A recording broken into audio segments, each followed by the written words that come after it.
¿Te has preguntado alguna vez qué secretos oculta el libro del Apocalipsis que nadie se atreve a mencionar? Hoy vamos a adentrarnos en uno de los misterios más escalofriantes que jamás hayas escuchado. Prepárate porque lo que estás a punto de descubrir podría cambiar completamente tu perspectiva sobre los tiempos finales.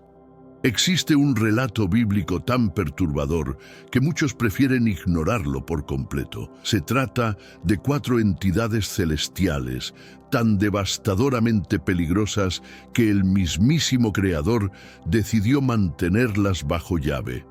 Durante miles de años han permanecido confinadas en las profundidades de una prisión acuática, específicamente bajo las aguas del legendario río Éufrates. Pero aquí viene lo verdaderamente aterrador. Estas criaturas no permanecerán encerradas para siempre. Las Escrituras revelan que llegará un momento preciso, calculado hasta el último segundo, donde serán liberadas. No estamos hablando de una fecha aproximada, sino de un cronómetro divino que marca exactamente el día, el mes, el año e incluso la hora exacta de su liberación.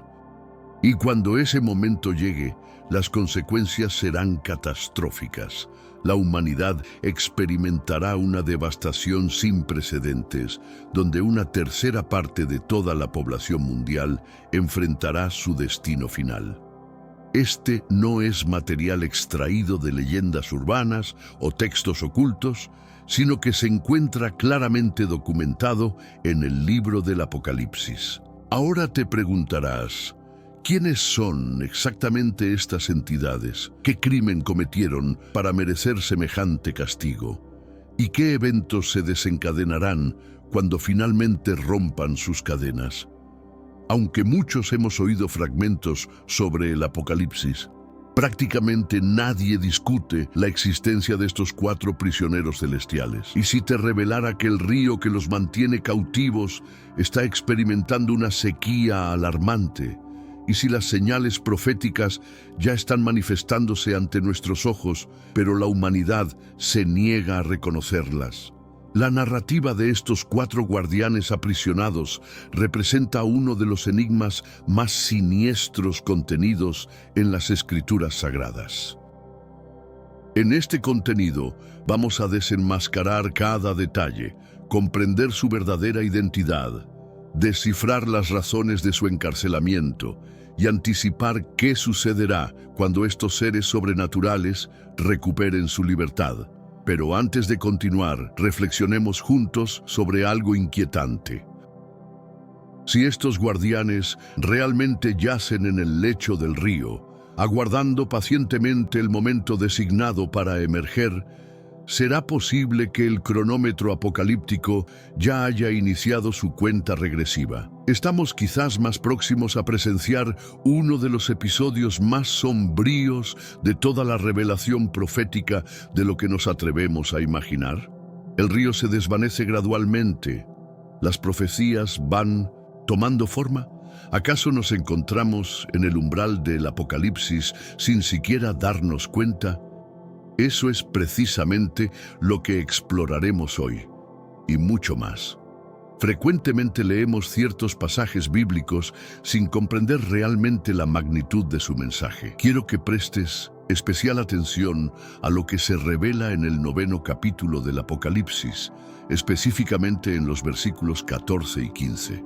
Lo que estás a punto de escuchar no constituye una alegoría ni una metáfora, sino una profecía documentada palabra por palabra, y el detalle que sigue podría revolucionar tu comprensión del Apocalipsis. El texto declara: libera a los 4 ángeles que se hallan encadenados junto al gran río Éufrates. Y posteriormente continúa: fueron liberados los 4 ángeles que habían sido preparados para esta hora específica, este día particular, este mes determinado y este año señalado, con el propósito de eliminar a la tercera parte de la humanidad.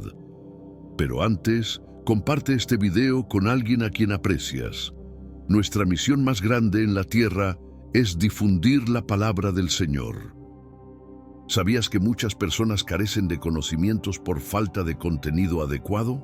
Envíalo a ese grupo de WhatsApp o públicalo en Facebook. Estoy seguro de que no te arrepentirás. Y si te gustan videos como este, comenta abajo: quiero más. Así sabré si realmente lo disfrutas y definitivamente traeré contenido nuevo similar. Observa detenidamente estas palabras, porque su significado es absolutamente aterrador. El mensaje está redactado con una claridad cristalina sobre lo que inevitablemente sucederá. No encontrarás parábolas complejas en este pasaje que acabamos de examinar, ni símbolos intrincados que requieran interpretación. Las Escrituras son inequívocas. Se trata de 4 ángeles que permanecen cautivos, completamente preparados y aguardando una orden divina para actuar.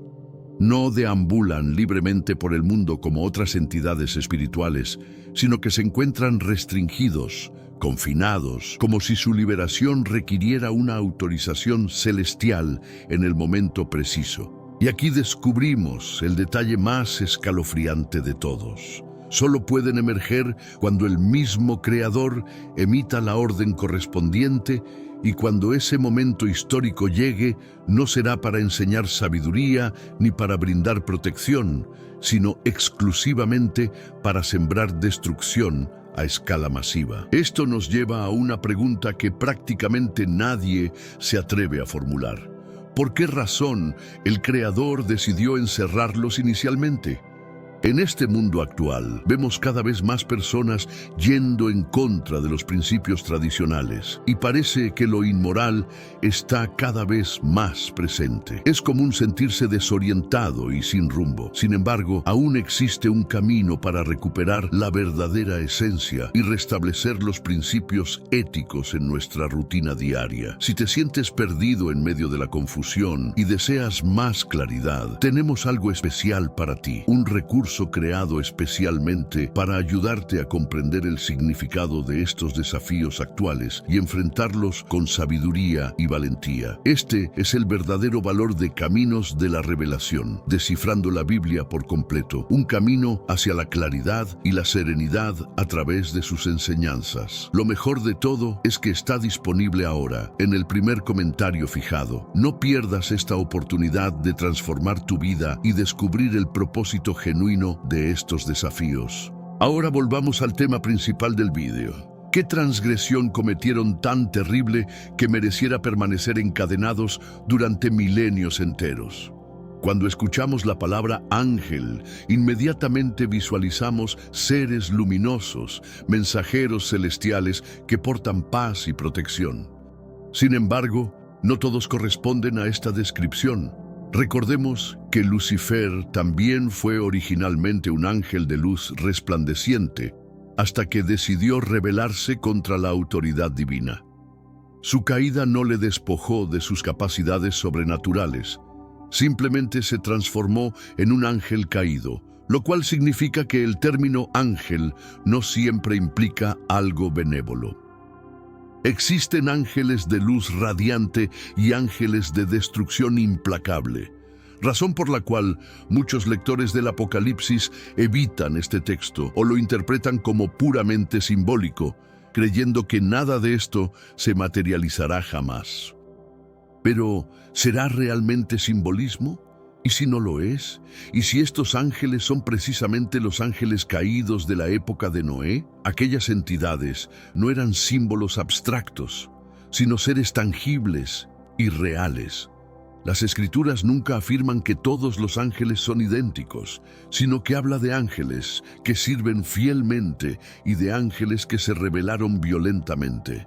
Menciona a Miguel el arcángel, pero también a Satanás el adversario. Describe mensajeros pacíficos y guerreros implacables. Y cuando examinamos cuidadosamente el 9º capítulo del Apocalipsis, observamos algo que no encaja con el patrón común de los ángeles caídos conocidos. Estos 4 ángeles apocalípticos se encuentran encarcelados. Todas las demás entidades angélicas caídas que conocemos no están encadenadas de esta manera. La mayoría vaga libremente por el mundo, constantemente buscando oportunidades para atacar y corromper.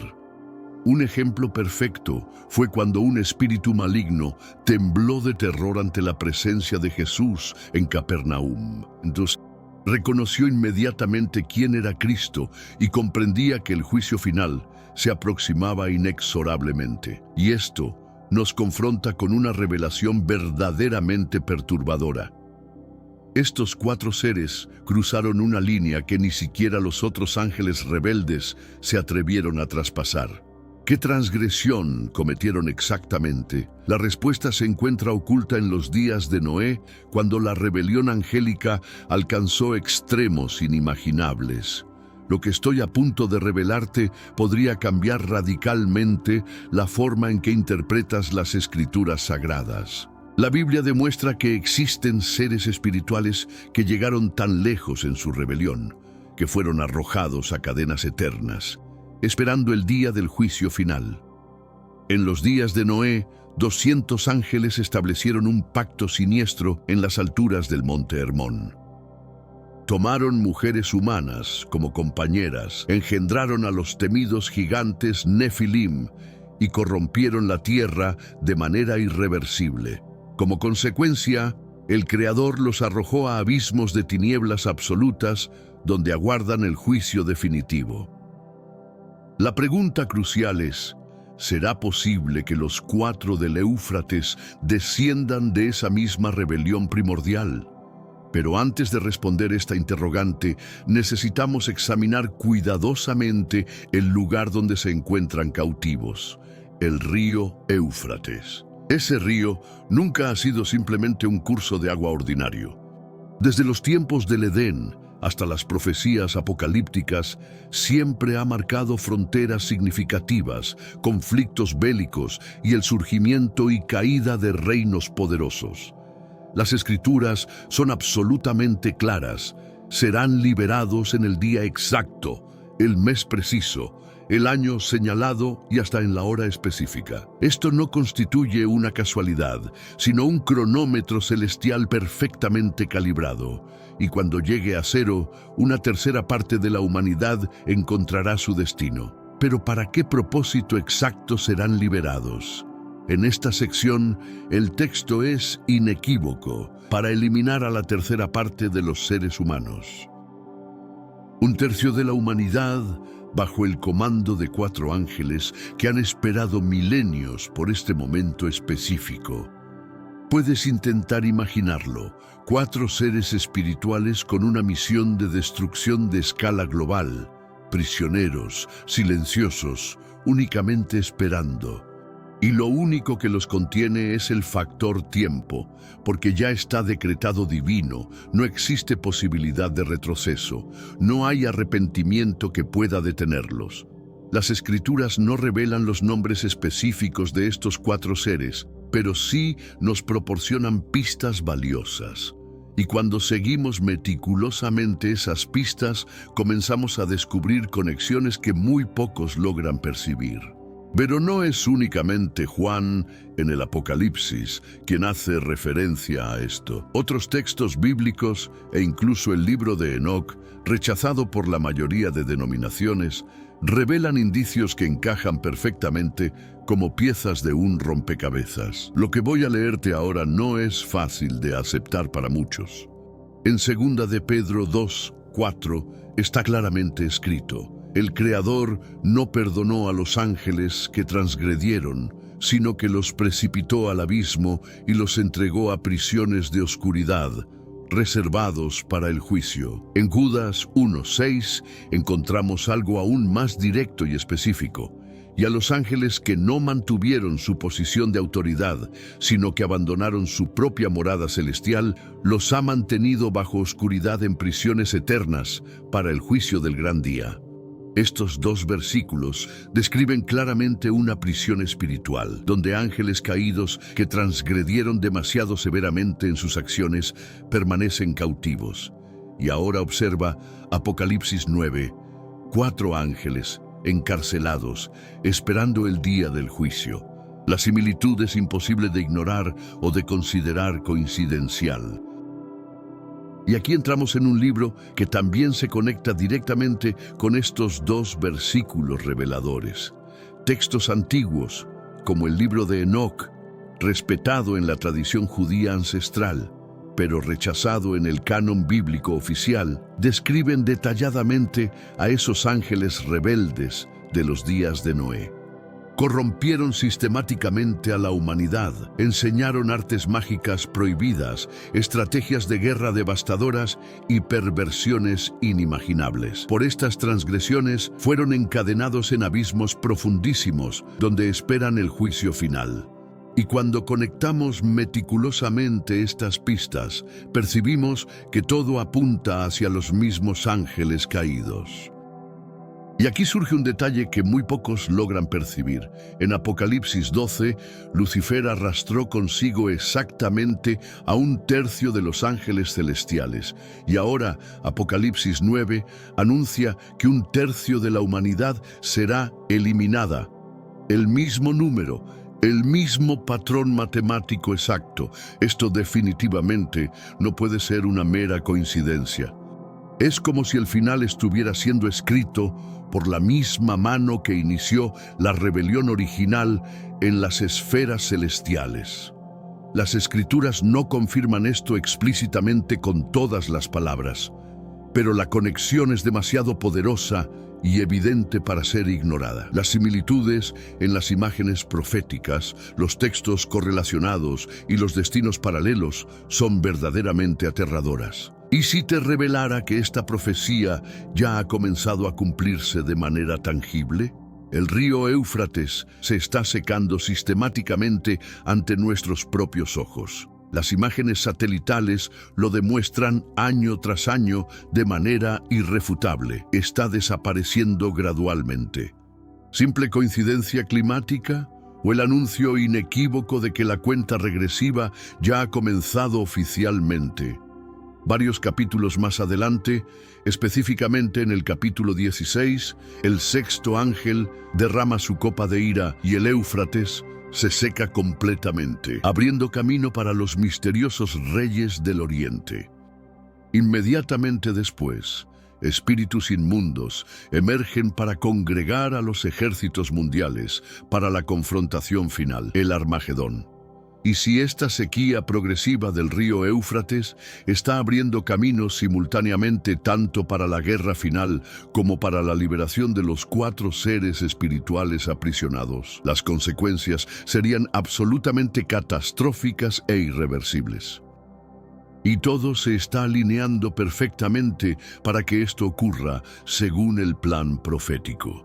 El Apocalipsis nos está advirtiendo que el mundo visible y el reino invisible se encontrarán finalmente en el mismo campo de batalla definitivo.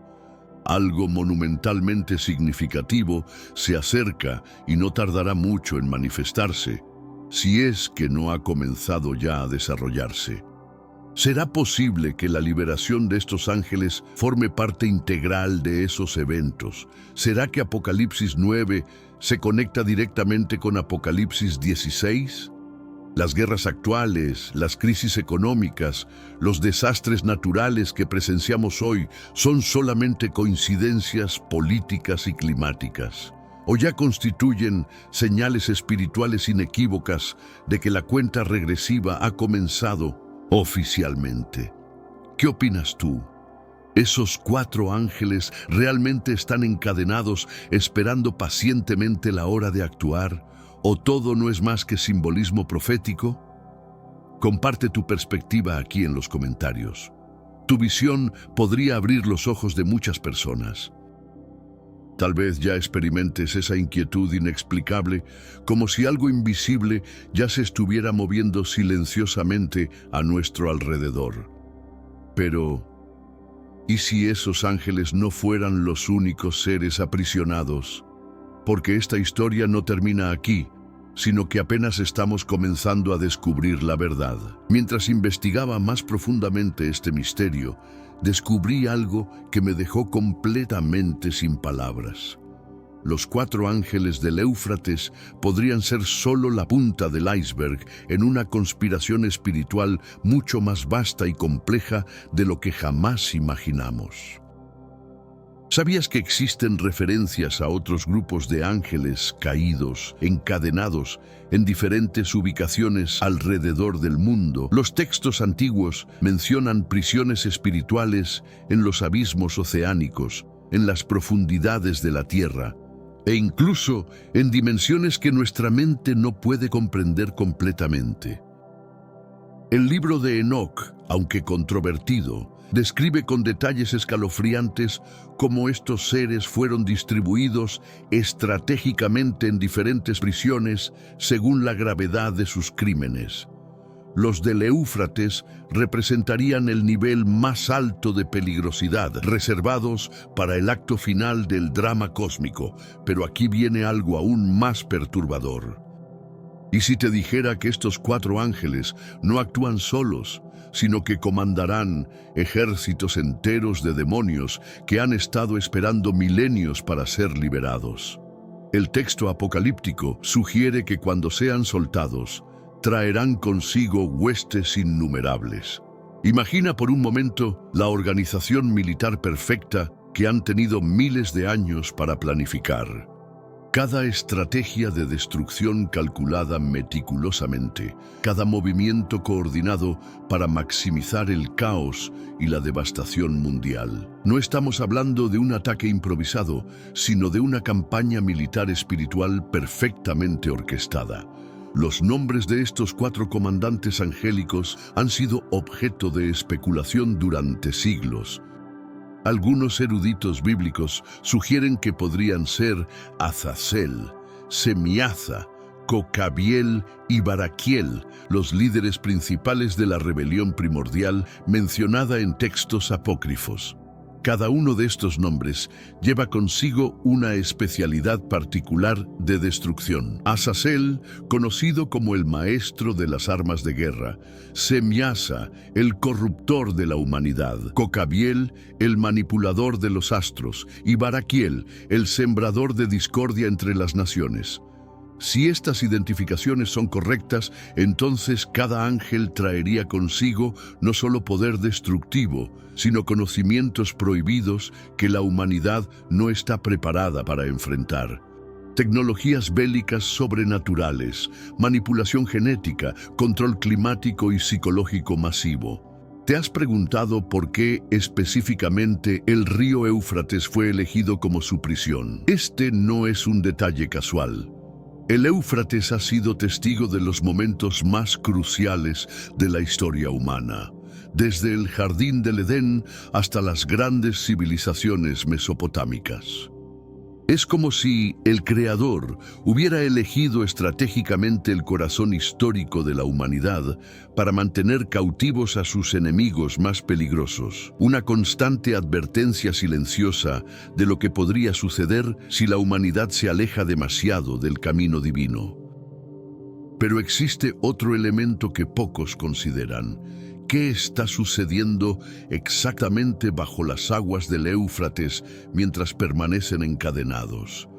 Los textos sugieren que estos seres mantienen un nivel de conciencia y comunicación, planificando constantemente para el día de su liberación.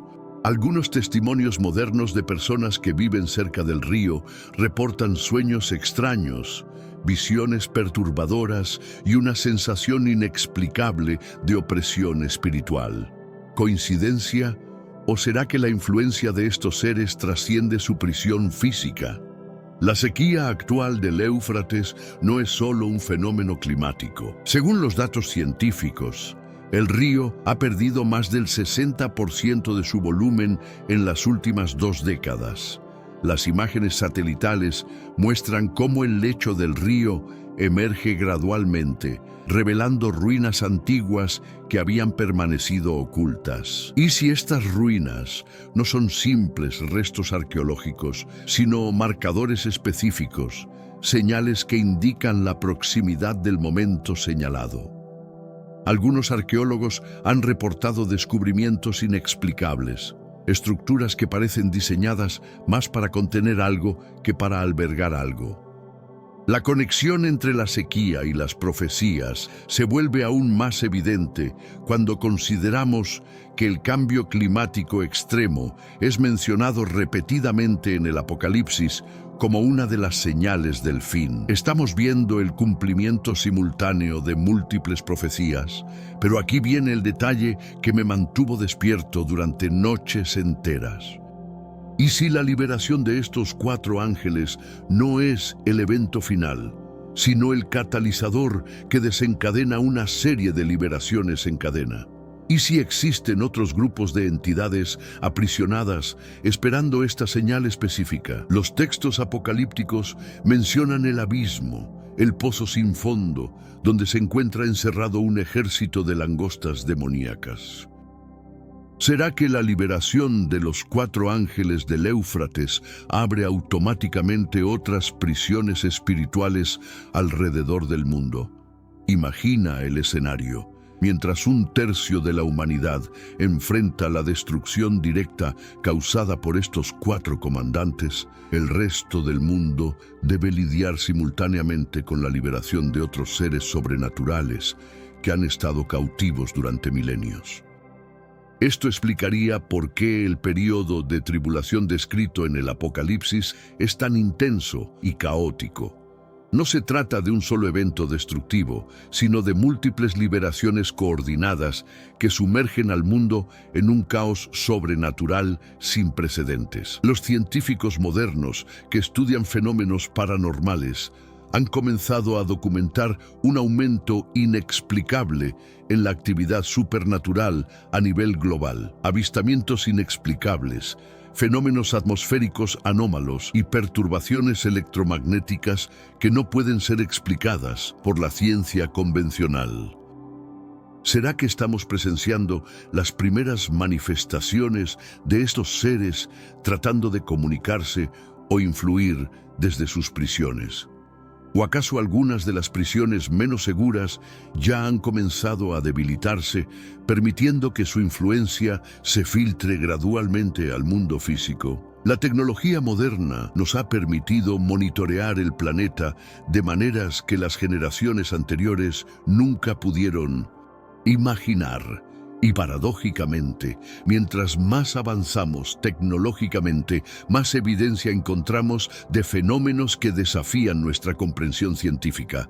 Los patrones de actividad sísmica cerca del río Éufrates han mostrado anomalías que los geólogos no pueden explicar completamente. Frecuencias específicas que no corresponden a movimientos tectónicos naturales, como si algo estuviera generando vibraciones desde las profundidades. ¿Y si estos 4 ángeles están literalmente luchando contra sus cadenas, probando constantemente la resistencia de su prisión? ¿Y si cada terremoto, cada anomalía geológica en la región es evidencia de sus intentos de escape? La pregunta que me obsesiona es esta. ¿Estamos simplemente esperando pasivamente a que se cumpla esta profecía? ¿O existe alguna forma de prepararnos espiritualmente para lo que se avecina?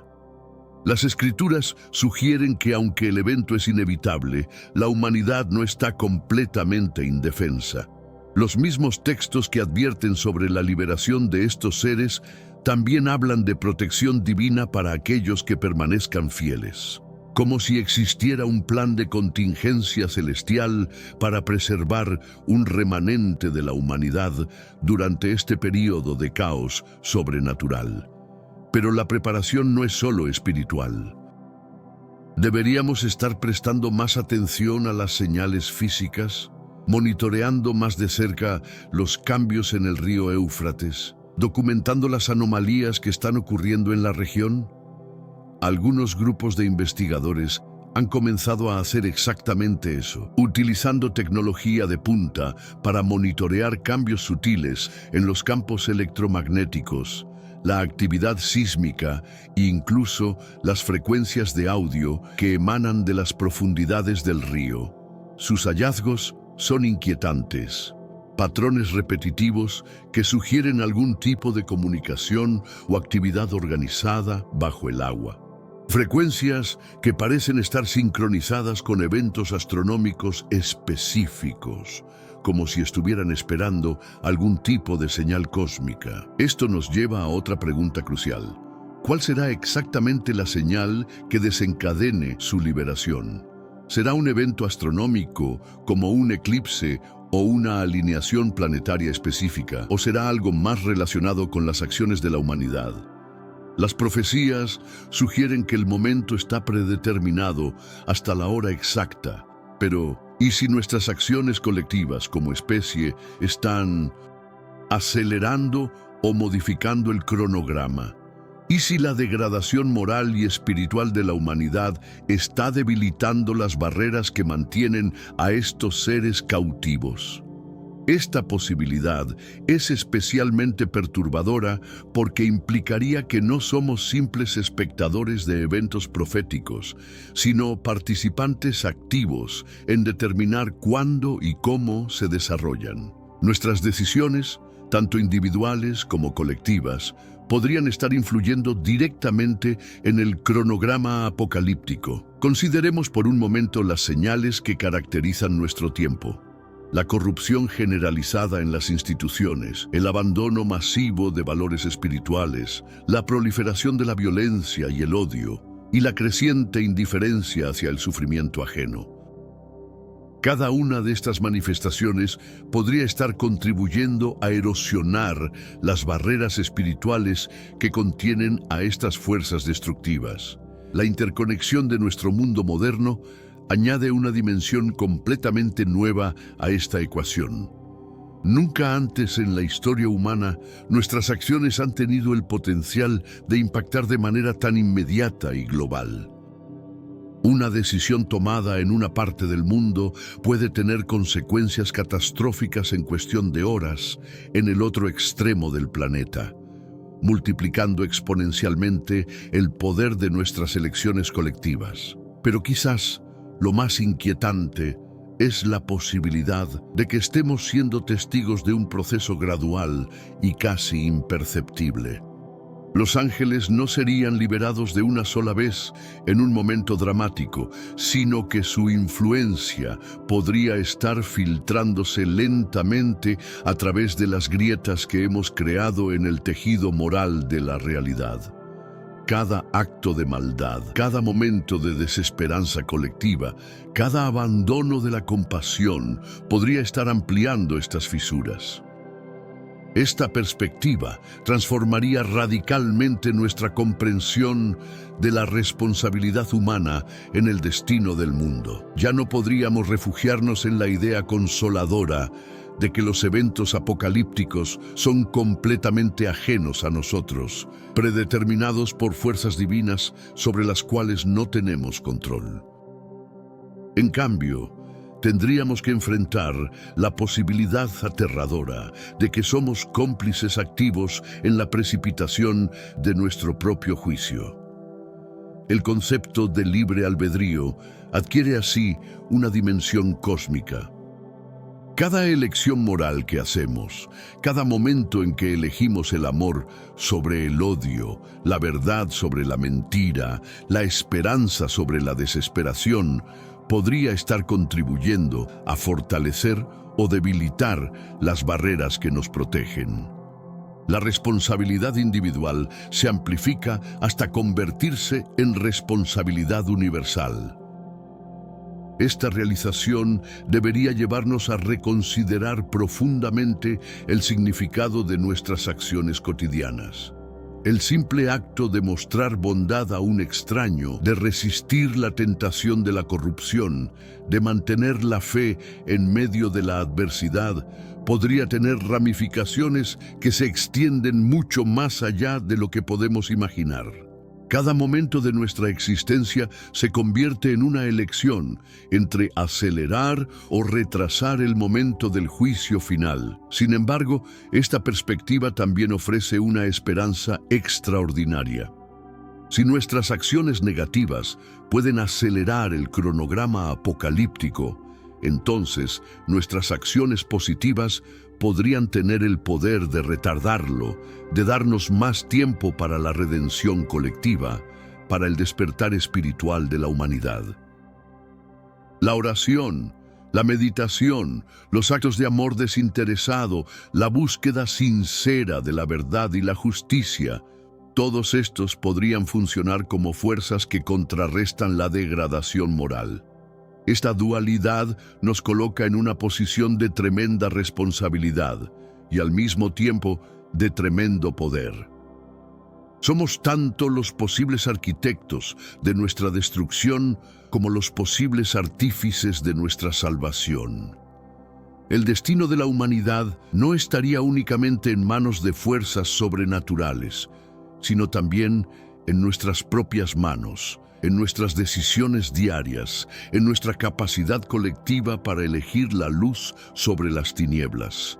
Y finalmente, la pregunta que todos deberíamos hacernos: cuando estos 4 ángeles sean liberados y comiencen su misión de destrucción, ¿de qué lado de la línea nos encontraremos?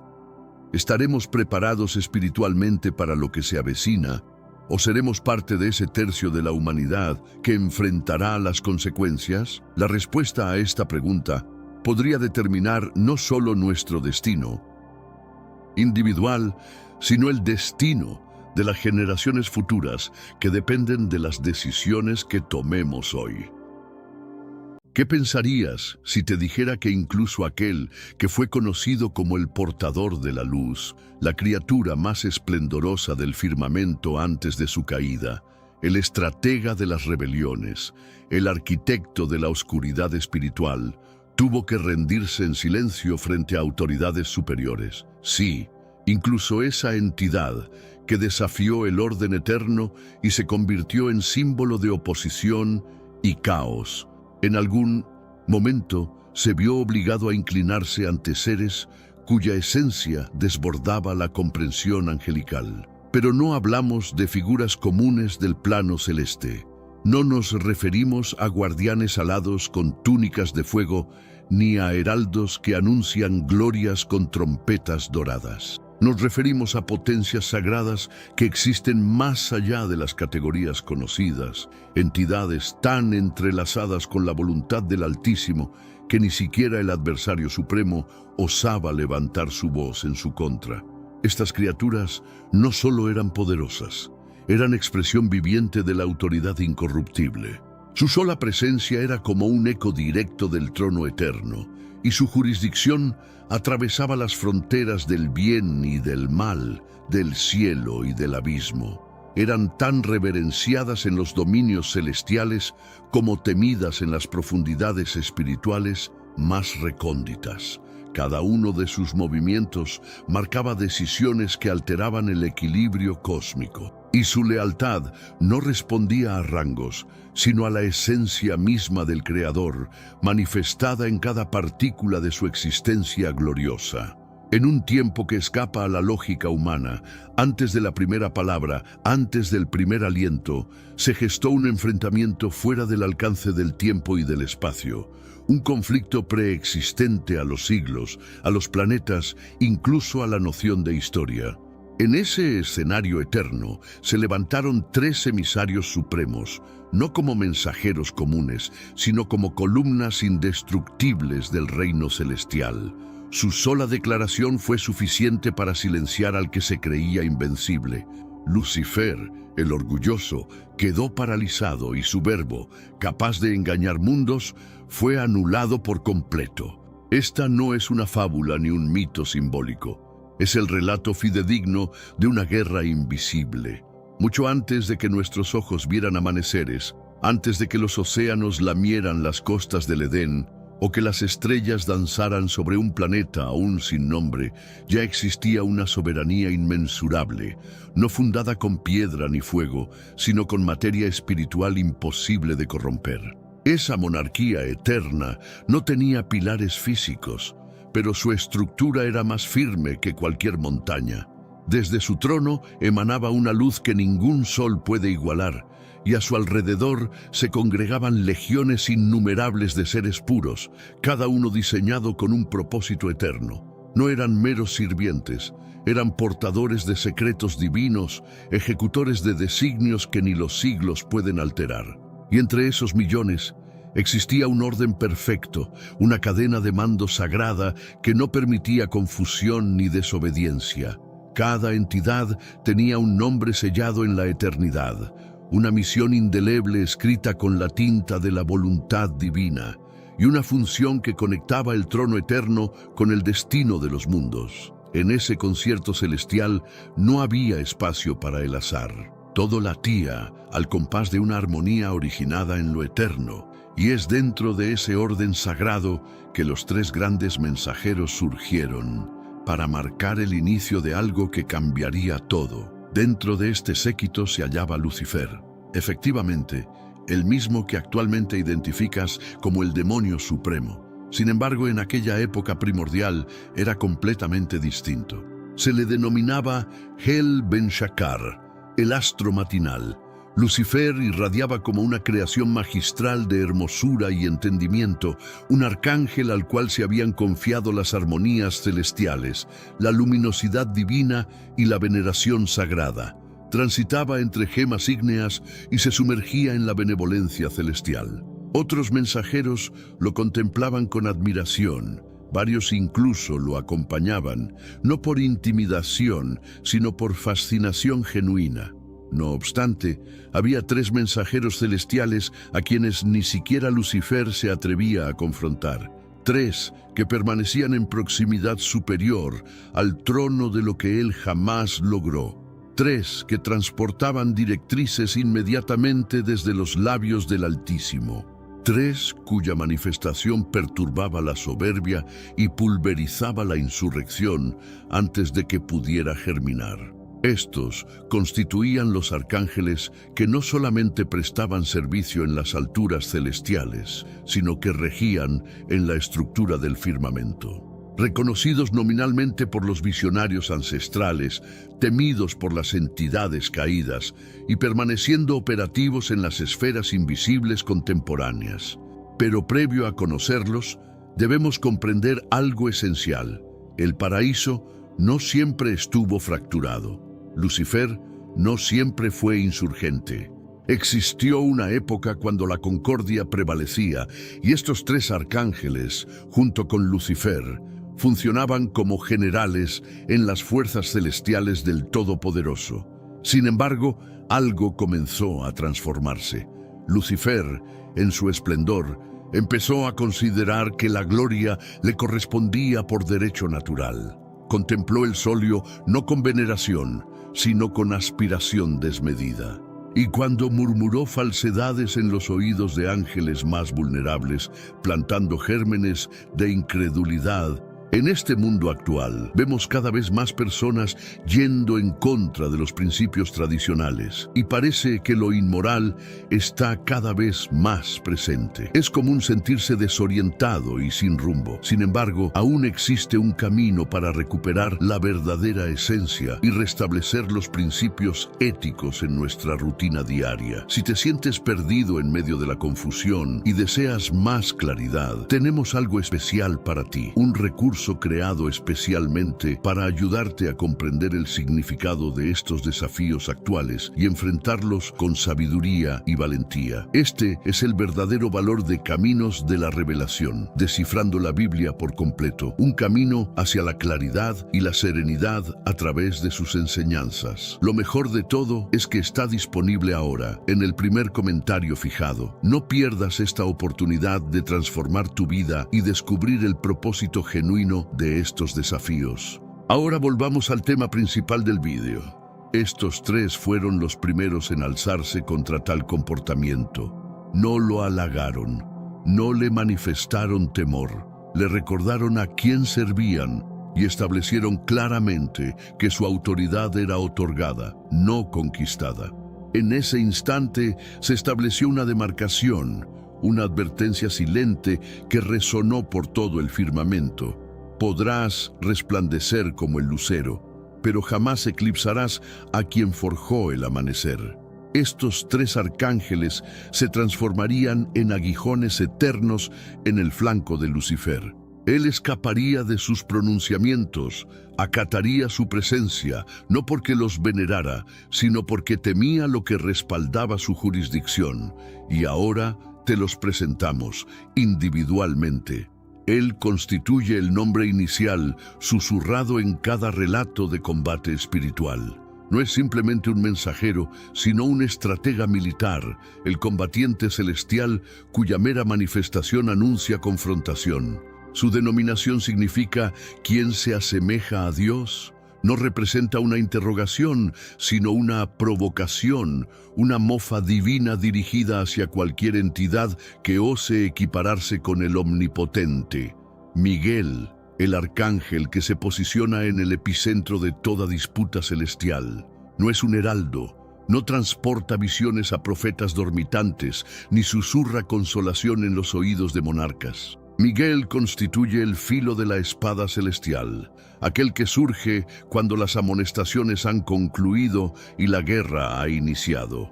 Cuando Lucifer concibió inicialmente la sublevación en las penumbras silenciosas de su corazón, Miguel se encontraba presente.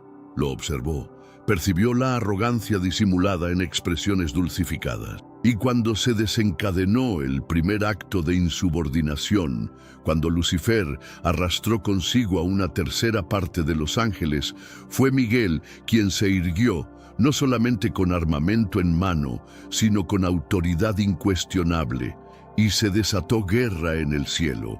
Miguel y sus ángeles combatieron contra el dragón, y el dragón batalló junto con sus ángeles. Apocalipsis 12:7. Esta no constituyó una batalla simbólica. Fue una confrontación universal, no entre equivalentes, sino entre poder y subordinación. Lucifer no negoció con Miguel, combatió y fue derrotado. Fue precipitado como descarga eléctrica. La criatura más altiva jamás creada fue expulsada del reino de magnificencia, no directamente por Dios, sino por aquel a quien Dios había autorizado. El mandato de Miguel no surgía de vigor físico, emanaba de una designación celestial, y eso constituía lo que obligaba a Lucifer a someterse. Observa, Satanás aún deambula, aún seduce, aún embarca, pero cada ocasión que Miguel surge en las Escrituras, en revelaciones, en profecías del tiempo final, Lucifer lo identifica y comprende lo que se avecina. Miguel emerge en los momentos más decisivos, en la revelación de Daniel como el príncipe que salvaguarda a Israel. En Judas 1:9, disputando con Satanás por el cuerpo de Moisés, una confrontación tan intensa que los detalles permanecen envueltos en misterio. En Apocalipsis, dirigiendo las huestes celestiales hacia la guerra definitiva, la batalla postrera contra las tinieblas. Pero antes, comparte este video con alguien a quien aprecias. Nuestra misión más grande en la tierra es difundir la palabra del Señor. ¿Sabías que muchas personas carecen de conocimientos por falta de contenido adecuado? Envíalo a ese grupo de WhatsApp o públicalo en Facebook. Estoy seguro de que no te arrepentirás, y si te gustan videos como este, comenta abajo, quiero más. Así sabré si realmente lo disfrutas y definitivamente traeré contenido nuevo similar. Y aún en la actualidad, en reinos imperceptibles, los fieles invocan a Miguel no como a un santo, sino como emblema de protección divina. ¿Por qué Lucifer le obedece? Porque Miguel no es únicamente un guerrero, es una conmemoración de que la guerra ya está perdida, una conmemoración de que la insurrección nunca fue superior a la obediencia, una conmemoración de que incluso el ángel más hermoso, una vez precipitado, no puede sostenerse ante aquel que jamás se inclinó. Si Miguel constituye la espada, entonces Gabriel representa la trompeta, una voz que perfora las tinieblas, declarando no solamente lo que se aproxima, sino lo que resulta imposible detener. Su denominación significa Dios es mi fortaleza, y su manifestación siempre señala una cosa: la intervención celestial está próxima. Gabriel no viene a brindar consuelo, viene a interrumpir, a perturbar dinastías, a entregar palabras que transforman el futuro. Y Satanás lo comprende perfectamente. A través de las Escrituras, Gabriel surge únicamente en momentos donde la historia está por pivotear, donde la agenda celestial debe abrirse paso a través de la confusión terrenal. He arribado para otorgarte discernimiento y conocimiento, le comunicó a Daniel. Yo permanezco ante Dios, le declaró a Zacarías antes de silenciar su voz por cuestionar el decreto celestial. Pero fue en Nazaret, siglos posteriores, que Gabriel ejecutó su golpe más devastador al dominio de las tinieblas. Una visita silenciosa a una doncella llamada María. Concebirás y darás a luz un hijo, y le asignarás por nombre Jesús. En ese instante, Gabriel no solamente entregó información, desató una contienda. En el momento que pronunció esas palabras, el dominio de Satanás sobre la humanidad comenzó a fracturarse. La palabra de Dios se estaba materializando en carne y fue Gabriel quien transportó la proclamación. Comprende esto, Lucifer no teme al estruendo. Él constituye el príncipe de la confusión y el maestro del engaño. Pero lo que no puede resistir, lo que no puede obstruir o silenciar, es una voz que proviene inmediatamente del solio. Gabriel representa esa voz y atormenta al diablo. De hecho, después de que Gabriel entregara su mensaje a Daniel en el Antiguo Testamento, reveló que había sido resistido por el príncipe de Persia, una principalidad demoníaca, durante 21 días. Fue necesaria la intervención de Miguel para romper esa resistencia y permitir que Gabriel atravesara. ¿Por qué? Porque incluso los demonios sabían que si Gabriel hablaba, el destino avanzaría inexorablemente.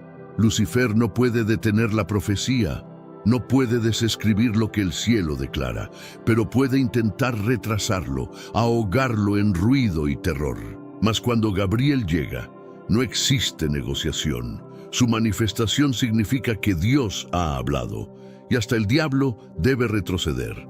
Gabriel no es un combatiente, no necesita serlo, porque el poder de su voz es concluyente. Él constituye el mensajero celestial del cambio irreversible. Cuando surge, los imperios se tambalean, los monarcas caen y la eternidad se aproxima. Entonces, ¿por qué Lucifer le obedece? Porque Gabriel no habla con sus propias expresiones, sino con la voluntad de Dios. Incluso el príncipe de las tinieblas debe apartarse cuando el rey ha pronunciado su decreto. Entre los tres, Rafael constituye el más enigmático. No dirige los ejércitos celestiales como Miguel, no entrega decretos divinos como Gabriel. Sin embargo, Lucifer le obedece no por lo que se manifiesta, sino por lo que permanece oculto. Su denominación significa Dios restaura, pero reducirlo a un simple sanador constituiría un error grave. Rafael no es meramente un espíritu gentil enviado a consolar a los afligidos. Él constituye un ejecutor de la restauración celestial, y ocasionalmente, para restaurar, primero debes demoler.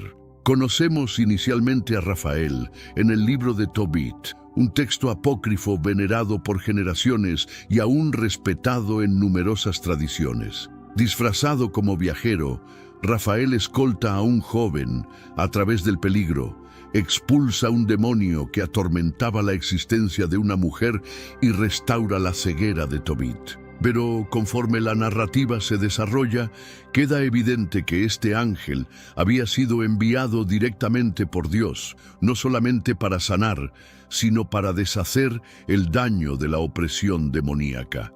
Yo soy Rafael, uno de los 7 santos ángeles que presentan las oraciones de los santos y ingresan ante la presencia de la gloria del santo.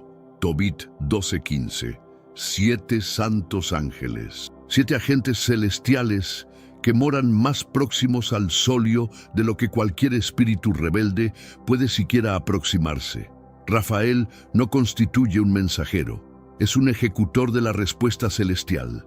Lucifer teme a Rafael por lo que simboliza la capacidad de Dios de revertir lo que Satanás ha quebrantado. Reflexiona sobre esto. Lucifer prospera en la devastación, en desgarrar existencias, contaminar mentes, destrozar familias, cegar ojos a la verdad. Pero cuando Rafael ingresa, ese ciclo se interrumpe.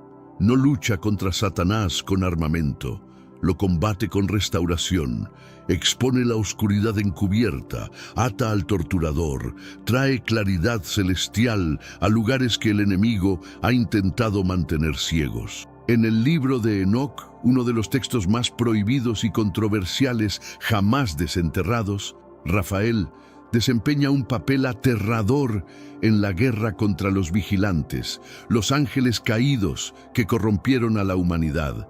Fue Rafael quien recibió la orden de Dios de atar de extremidades a Azazel, el líder rebelde, y arrojarlo al desierto hasta el juicio final. Un ángel caído, derribado no por Miguel, no por Gabriel, sino por aquel enviado a purificar la tierra de corrupción.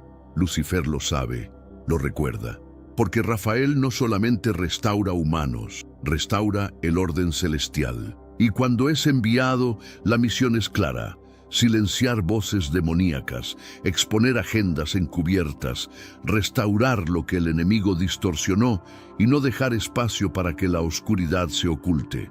Por eso Satanás obedece, porque Rafael no viene con estruendo, viene con justicia, justicia silenciosa, pura, imparable. Él constituye el médico del cielo, pero también el ejecutor celestial de la misericordia. Y cuando la misericordia es aplicada por Dios, hasta el diablo debe apartarse. Miguel, Gabriel, Rafael, 3 arcángeles, 3 funciones celestiales: guerra, palabra, restauración. Y sin embargo, una verdad inquebrantable los une. No hablan ni actúan por su propia voluntad. Su poder no es personal, es delegado. Y por eso Lucifer, el soberbio, el maestro de la insurrección, aún les obedece, porque en el reino del Espíritu solamente la autoridad de Dios prevalece. Y cuando estos 3 surgen, el cielo ha hablado. Pero lo que estás por descubrir trasciende todo lo previamente narrado. Los archivos más secretos de la cristiandad oriental revelan encuentros que desafían la comprensión humana.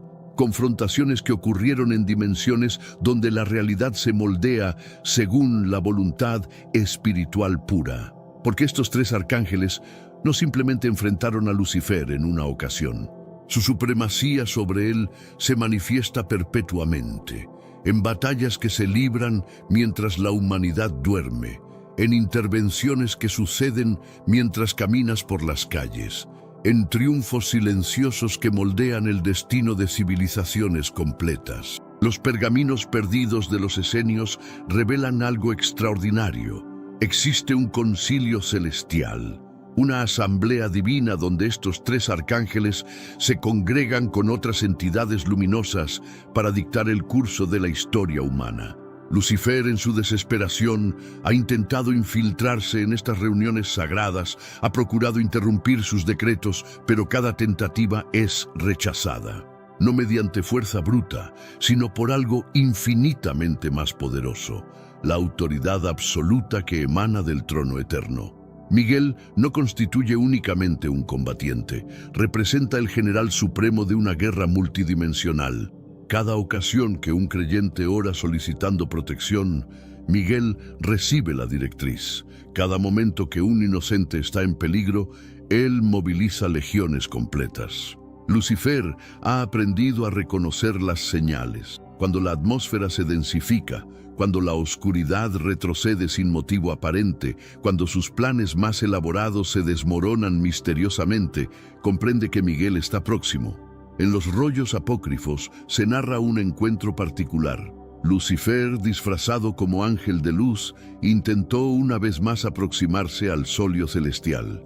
Pensó que podría engañar incluso a los guardianes celestiales, pero Miguel lo detectó antes de que pudiera dar un paso. La confrontación fue tan intensa que los planetas se desalinearon momentáneamente.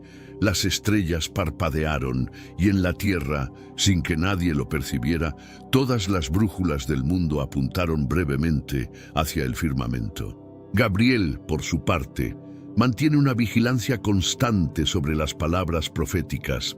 Cada profecía bíblica que aún no se ha materializado está bajo su custodia. Lucifer lo comprende y por eso invierte tanto esfuerzo en crear falsas profecías, en confundir a los creyentes con señales engañosas, pero nunca puede tocar las auténticas. Están selladas por la voz de Gabriel, protegidas por un poder que trasciende el tiempo mismo. Existe un relato fascinante en los textos etíopes sobre el día en que Gabriel anunció el nacimiento de Juan el Bautista a Zacarías. Lucifer, sabiendo que este nacimiento precedería al Mesías, intentó interrumpir el mensaje. Convocó a sus huestes más poderosas, creó una tormenta espiritual que debería haber silenciado cualquier voz angélica. Pero cuando Gabriel pronunció su mensaje, su voz atravesó las tinieblas como un rayo de luz pura, y Lucifer fue lanzado hacia atrás con tal fuerza que sus alaridos se escucharon en los abismos más profundos del inframundo. Rafael mantiene un registro diferente, pero igualmente aterrador para Lucifer: el archivo de cada alma que necesita restauración. Cada ocasión que una persona está al borde de la desesperación, cada momento que alguien clama por sanidad en medio del dolor, Rafael recibe la notificación, y cuando él se moviliza para sanar, debe primero purificar el área de influencias demoníacas. Lucifer ha perdido más territorio ante Rafael que ante cualquier otro arcángel, no por batallas épicas, sino por actos simples de misericordia que desarman completamente sus estrategias.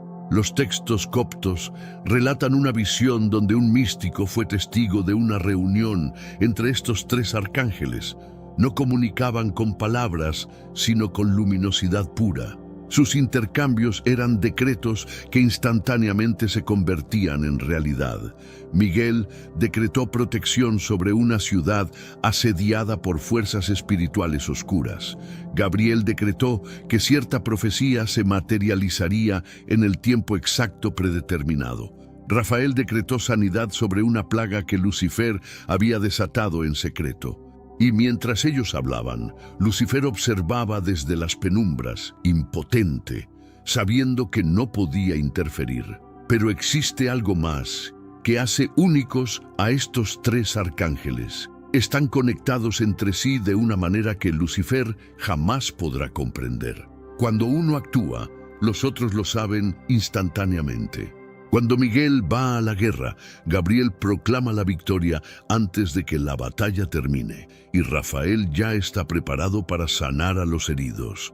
Esta sincronización perfecta es lo que hace que sus estrategias sean imposibles de contrarrestar para el enemigo. Los manuscritos de Nag Hammadi contienen una historia que pocos conocen: el día en que Lucifer intentó crear sus propios arcángeles.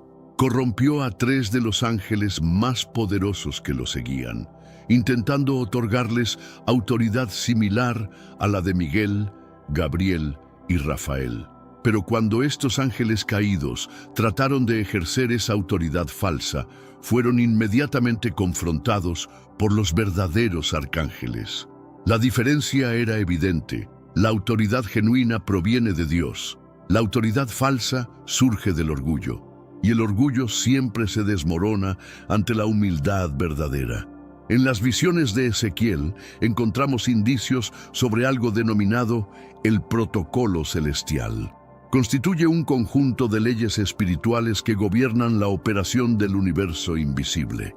Miguel es el guardián de estas leyes en lo que respecta a la guerra espiritual. Gabriel las supervisa en el ámbito de la comunicación divina. Rafael las aplica en el reino de la sanidad y la restauración. Lucifer conoce estas leyes, pero no puede violarlas. Debe operar dentro de ellas, y eso limita severamente su poder. Existe también el fenómeno de la cadena de obediencia celestial. Cada ángel obedece al que está por encima de él en la jerarquía divina. Lucifer, en su caída, quebrantó esta cadena, pero los tres arcángeles mantuvieron su posición en ella.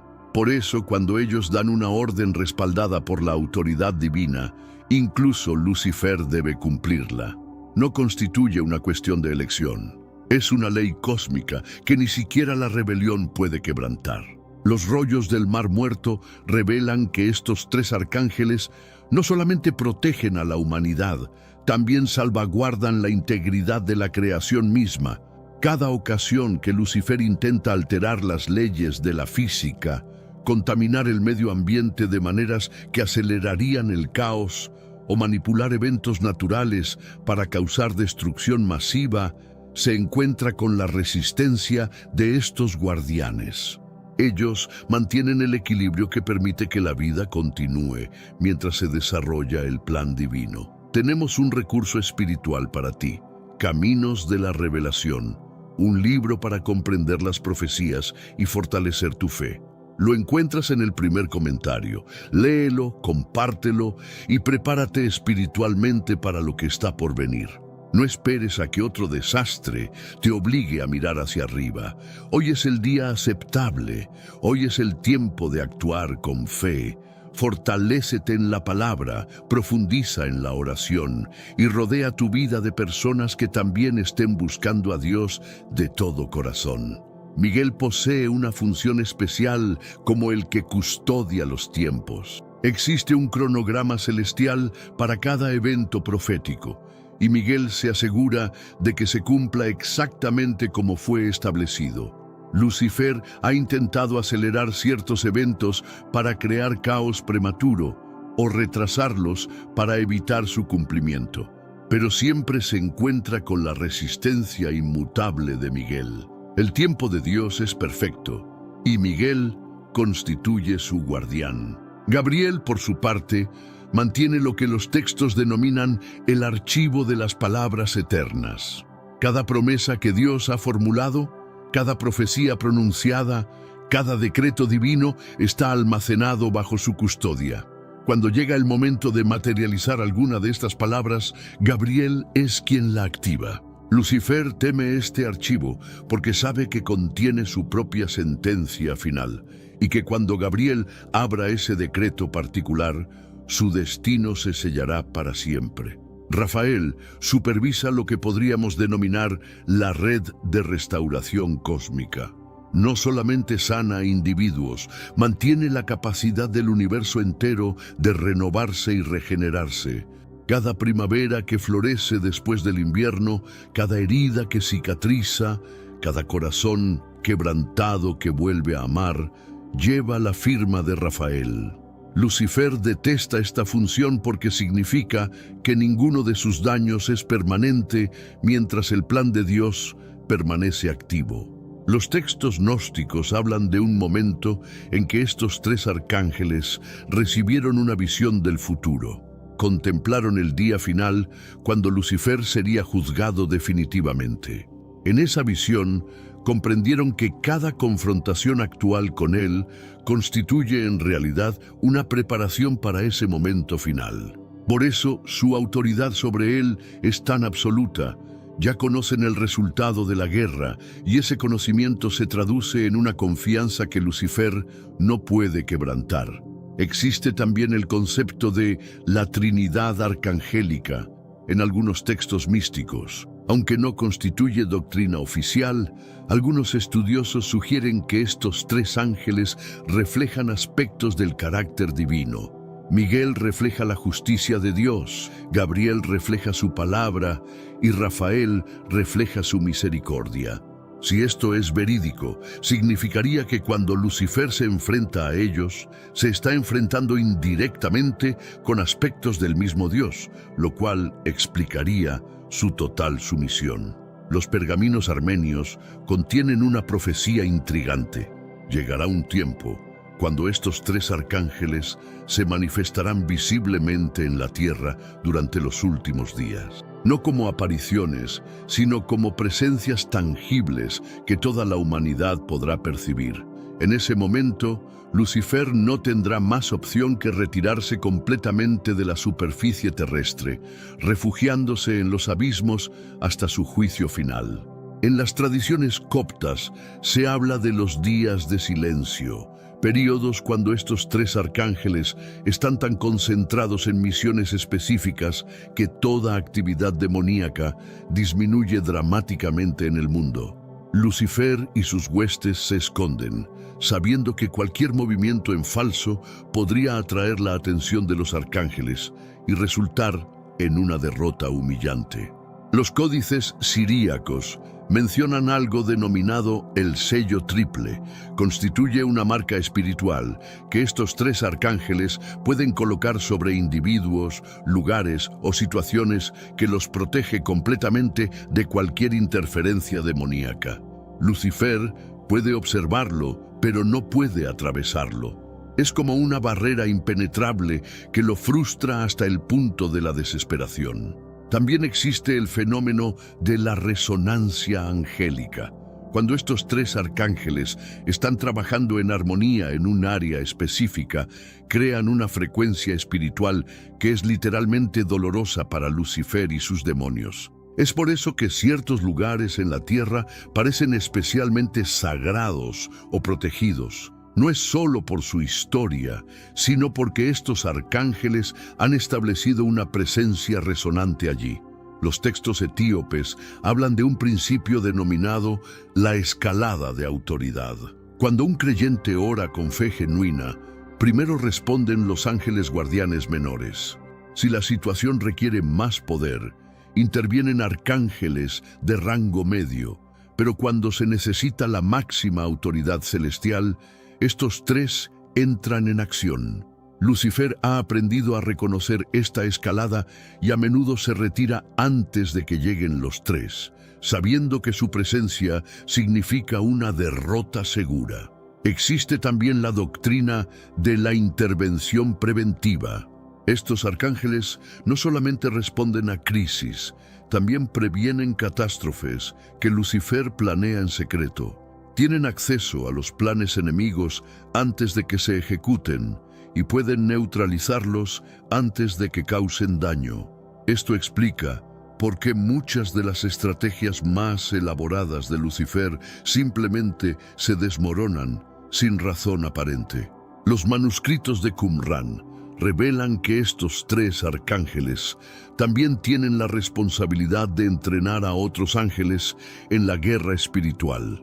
Dirigen academias celestiales donde se enseñan estrategias para combatir las tácticas demoníacas. Lucifer está consciente de esto y constantemente debe cambiar sus métodos porque sabe que sus estrategias están siendo estudiadas y contrarrestadas sistemáticamente. En las visiones de Juan de Patmos encontramos referencias a lo que se denomina la rotación del comando. Aunque los tres arcángeles trabajan juntos, hay momentos cuando uno de ellos toma el liderazgo absoluto según la naturaleza de la crisis. Durante tiempos de guerra espiritual intensa, Miguel comanda. Durante periodos de revelación profética masiva, Gabriel lidera. Durante épocas de gran sufrimiento y necesidad de sanidad, Rafael toma el control. Lucifer debe adaptarse constantemente a estos cambios de liderazgo. Los códices coptos mencionan algo denominado la memoria colectiva celestial. Estos tres arcángeles no solamente recuerdan cada encuentro que han tenido con Lucifer, pueden acceder a los recuerdos de todos los ángeles que alguna vez han luchado contra él. Esto significa que cada táctica que Lucifer ha utilizado está archivada y puede ser contrarrestada instantáneamente. Para él, es como pelear contra oponentes que conocen cada uno de sus movimientos antes de que los ejecute. También existe el principio de la multiplicación de presencia. Aunque cada arcángel constituye un ser individual, pueden manifestar múltiples aspectos de su presencia simultáneamente en diferentes lugares. Lucifer puede estar luchando contra Miguel en una dimensión, mientras Miguel también está protegiendo a un creyente en otro continente.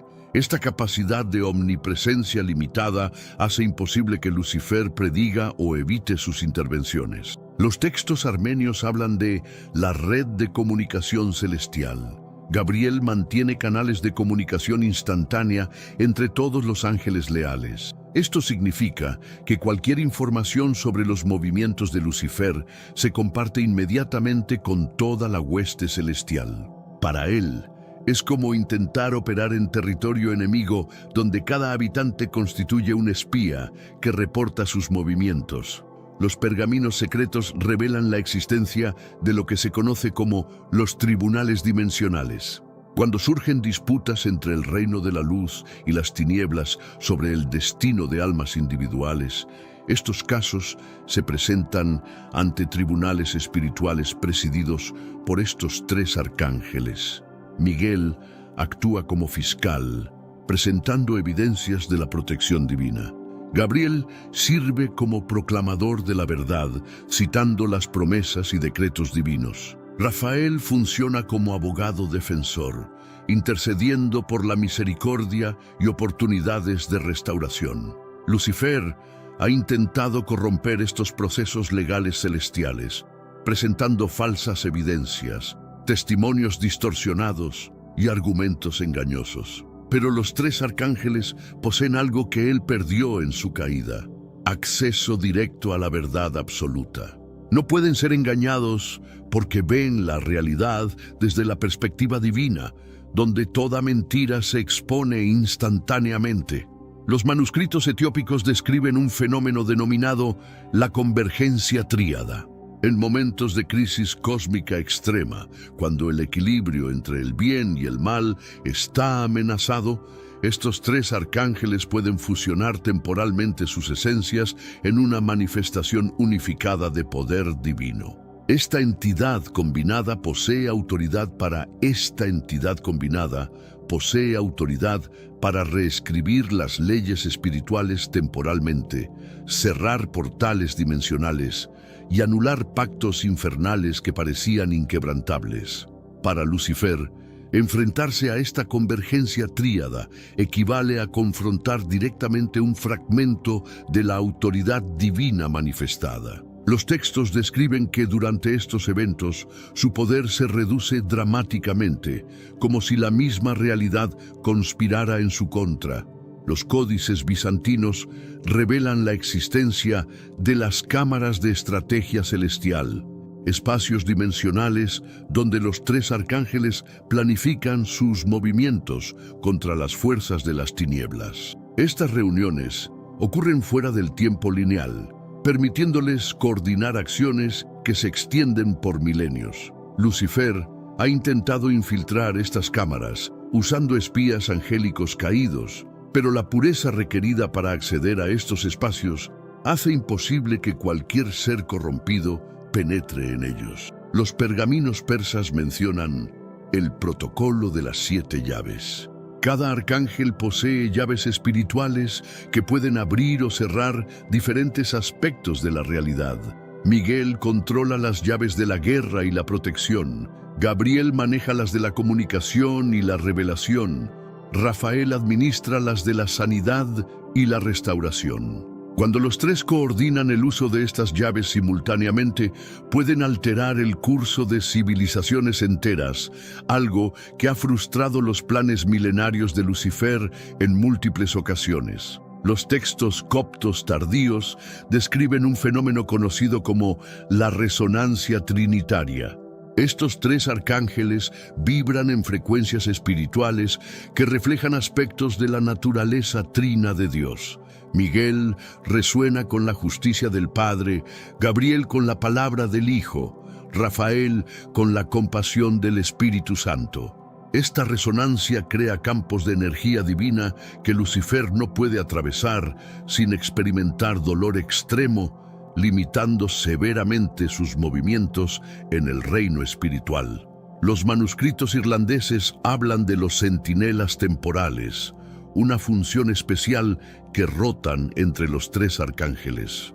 Mientras uno está activo en el presente, otro vigila el pasado para prevenir alteraciones temporales maliciosas, y el tercero observa líneas futuras probables para anticipar amenazas. Lucifer ha intentado manipular el tiempo para cambiar eventos históricos cruciales, pero siempre encuentra que estos guardianes temporales han anticipado y bloqueado sus movimientos. Los códices siríacos revelan la existencia de los protocolos de emergencia cósmica. Cuando las acciones de Lucifer amenazan el equilibrio fundamental del universo, estos tres arcángeles pueden activar medidas extraordinarias que incluyen la suspensión temporal de las leyes naturales, la creación de realidades paralelas de refugio para las almas inocentes y la implementación de reinicios localizados que deshacen completamente las consecuencias de actos malignos específicos. Los textos armenios tardíos mencionan algo llamado la Biblioteca de las Posibilidades. Gabriel mantiene registros de todas las líneas temporales potenciales. Miguel cataloga todas las estrategias de combate posibles.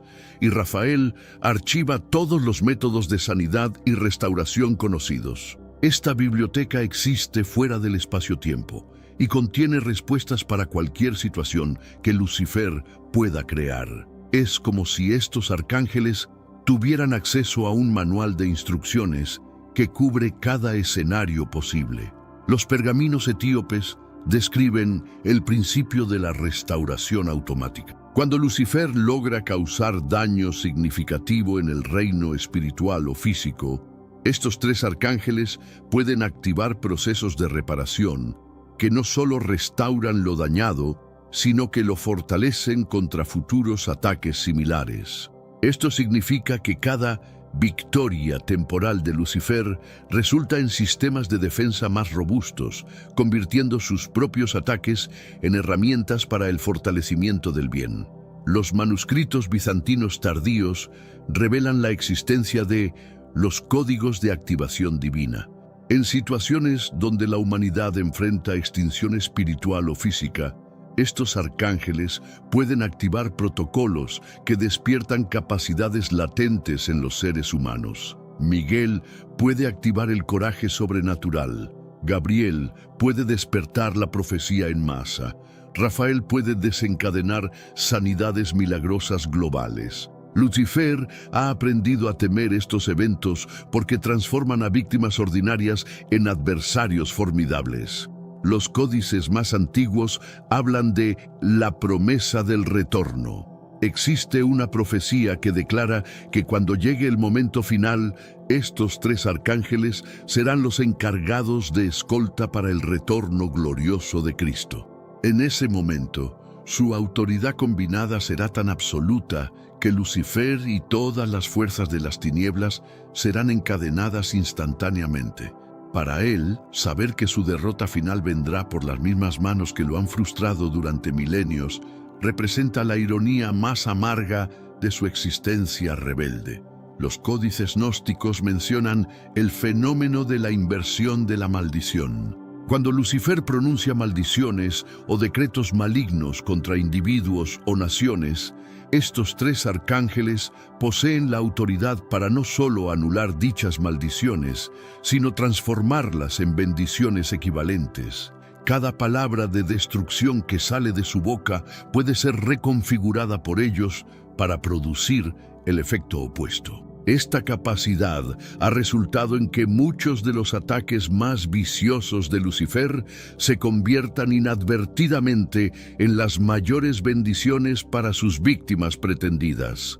Los manuscritos de Qumran describen las cámaras de intercesión permanente. Existe un reino donde Rafael mantiene un altar de intercesión que nunca se extingue.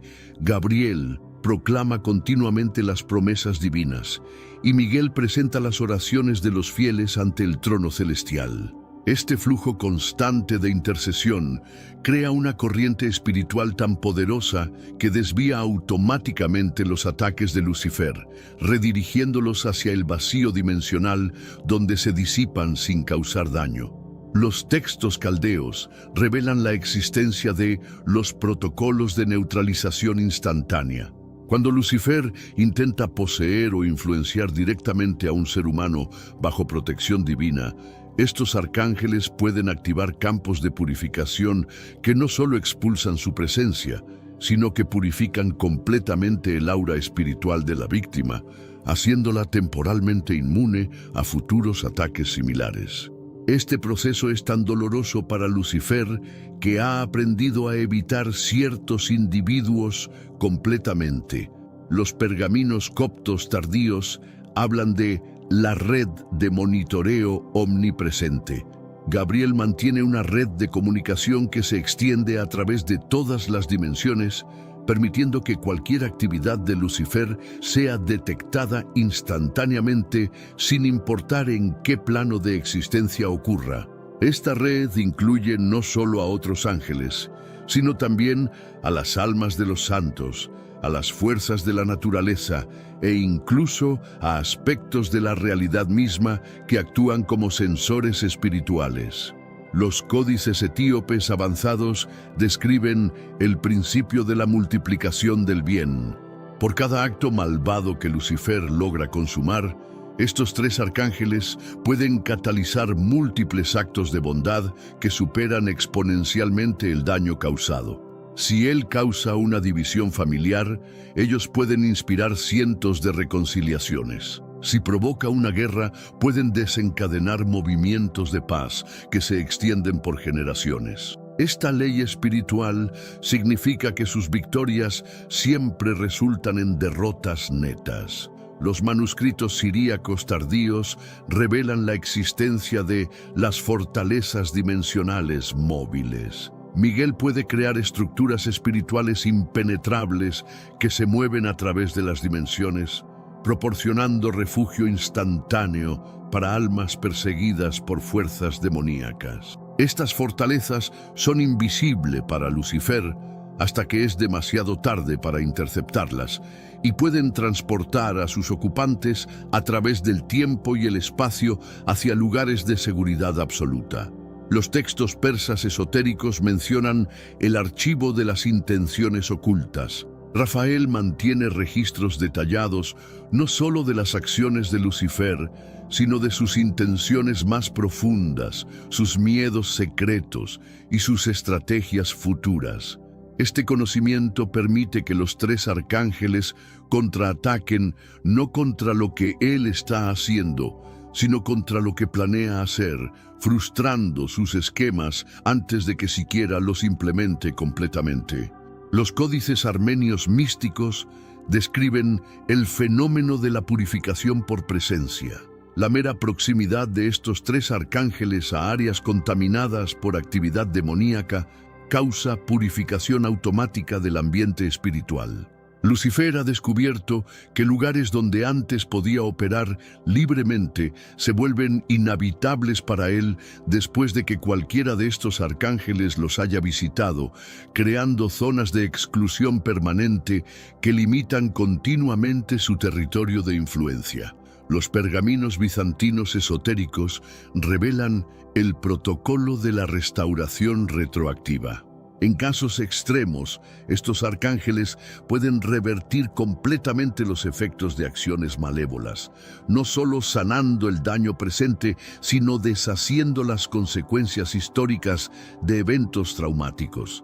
Esto significa que víctimas de tragedias pueden ser restauradas no solo en el presente, sino que su línea temporal personal puede ser reparada, como si el trauma nunca hubiera ocurrido. Finalmente, los códices más secretos hablan de la autoridad de la palabra creadora. En su estado unificado, estos tres arcángeles pueden pronunciar palabras que tienen el mismo poder creativo que las pronunciadas durante la creación del universo. Cuando declaran algo en unísono, la realidad misma se reestructura para cumplir su decreto. Para Lucifer, esto representa la manifestación más aterrorizante del poder divino, la capacidad de sus adversarios de literalmente recrear aspectos del universo para neutralizar sus planes más elaborados. Es el recordatorio constante de que, sin importar cuán sofisticadas sean sus estrategias, se enfrenta a representantes de un poder que originalmente lo creó y que conserva la autoridad absoluta sobre su destino. Imagínate por un momento que cada bocado que das pudiera determinar tu relación con lo divino. Suena extremo, ¿verdad? Pues durante miles de años, esta realidad ha marcado la vida de millones de personas. En las tierras bíblicas, El acto de alimentarse trascendía lo físico, convirtiéndose en una declaración espiritual que separaba lo sagrado de lo profano. ¿Sabías que en la actualidad existen cristianos que jamás han probado el cerdo porque consideran que viola las leyes bíblicas? Mientras que otros disfrutan libremente de una costilla de cochino los domingos después del culto, convencidos de que Cristo los liberó de tales restricciones. Esta división no es nueva. Ha existido durante 2000 años y ha causado rupturas en familias, divisiones en iglesias y debates teológicos que continúan ardiendo hasta el día de hoy. Pero aquí está lo fascinante. Ambos bandos citan las mismas escrituras para defender posiciones completamente opuestas. ¿Cómo es esto posible? ¿Existe realmente una respuesta bíblica definitiva o estamos condenados a permanecer divididos para siempre? El pueblo hebreo recibió instrucciones precisas sobre qué animales podían llevar a sus bocas y cuáles debían rechazar categóricamente. Entre todas estas prohibiciones, una destacaba con particular firmeza. Jamás debían probar la carne del cochino, considerada abominable ante los ojos del Altísimo. Durante siglos, esta prohibición se mantuvo inquebrantable. Los judíos preferían morir antes que contaminar sus labios con la carne prohibida. Historias heroicas relatan cómo mártires judíos fueron torturados y ejecutados por negarse a comer cerdo cuando sus perseguidores intentaban forzarlos a violar sus convicciones religiosas. Pero entonces apareció un rabino de Nazaret que revolucionaría todo. Jesús no solo desafió las interpretaciones religiosas de su época, sino que redefinió completamente el concepto de pureza espiritual. Sus palabras cortaron como espada de doble filo a través de siglos de tradición, abriendo interrogantes que sus seguidores tendrían que resolver. ¿Pero realmente Jesús cambió las leyes alimentarias? ¿O hay algo mucho más profundo aconteciendo en sus enseñanzas? ¿Y qué hay de sus apóstoles?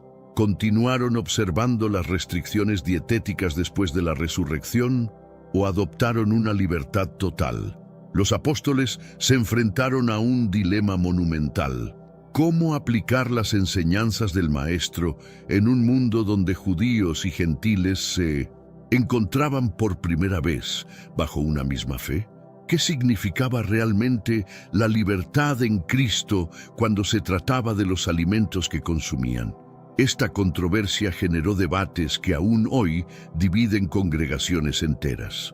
Algunos sostienen firmemente las restricciones del antiguo pacto, argumentando que Dios no cambia y sus leyes son eternas. Otros proclaman una libertad total en Cristo, insistiendo en que las restricciones ceremoniales fueron clavadas en la cruz junto con nuestros pecados. Pero existe un tercer grupo que navega en aguas intermedias, sugiriendo que aunque tenemos libertad técnica para comer de todo, debemos considerar la sabiduría práctica de las restricciones bíblicas para nuestra salud y testimonio. En los próximos minutos desentrañaremos esta fascinante historia que va desde las áridas montañas del Sinaí hasta las bulliciosas calles de Corinto.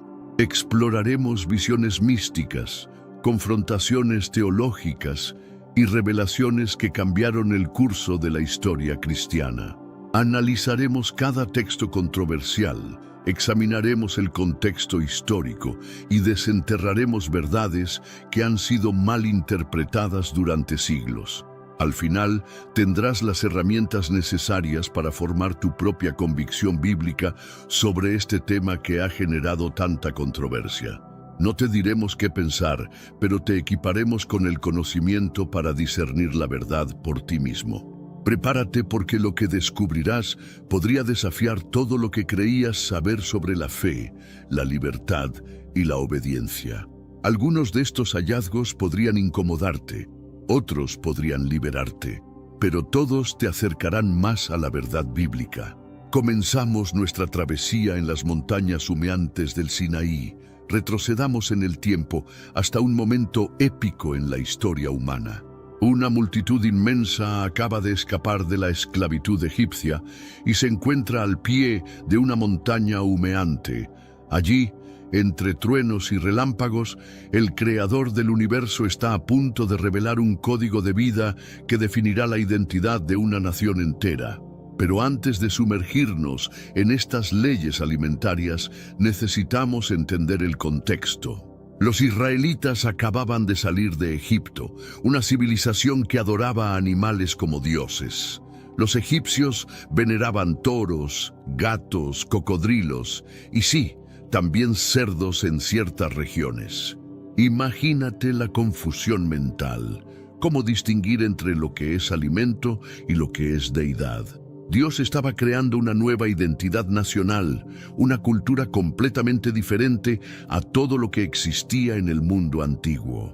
No se trataba simplemente de reglas alimentarias, se trataba de forjar una mentalidad, una cosmovisión, una forma de vida que los separaría radicalmente de las naciones paganas circundantes. Este no fue un simple conjunto de sugerencias dietéticas, fue un manual divino que distinguiría a los israelitas de todas las demás civilizaciones del planeta. Cada comida se convertiría en un acto de adoración, cada rechazo de ciertos alimentos en una declaración de lealtad al Dios verdadero.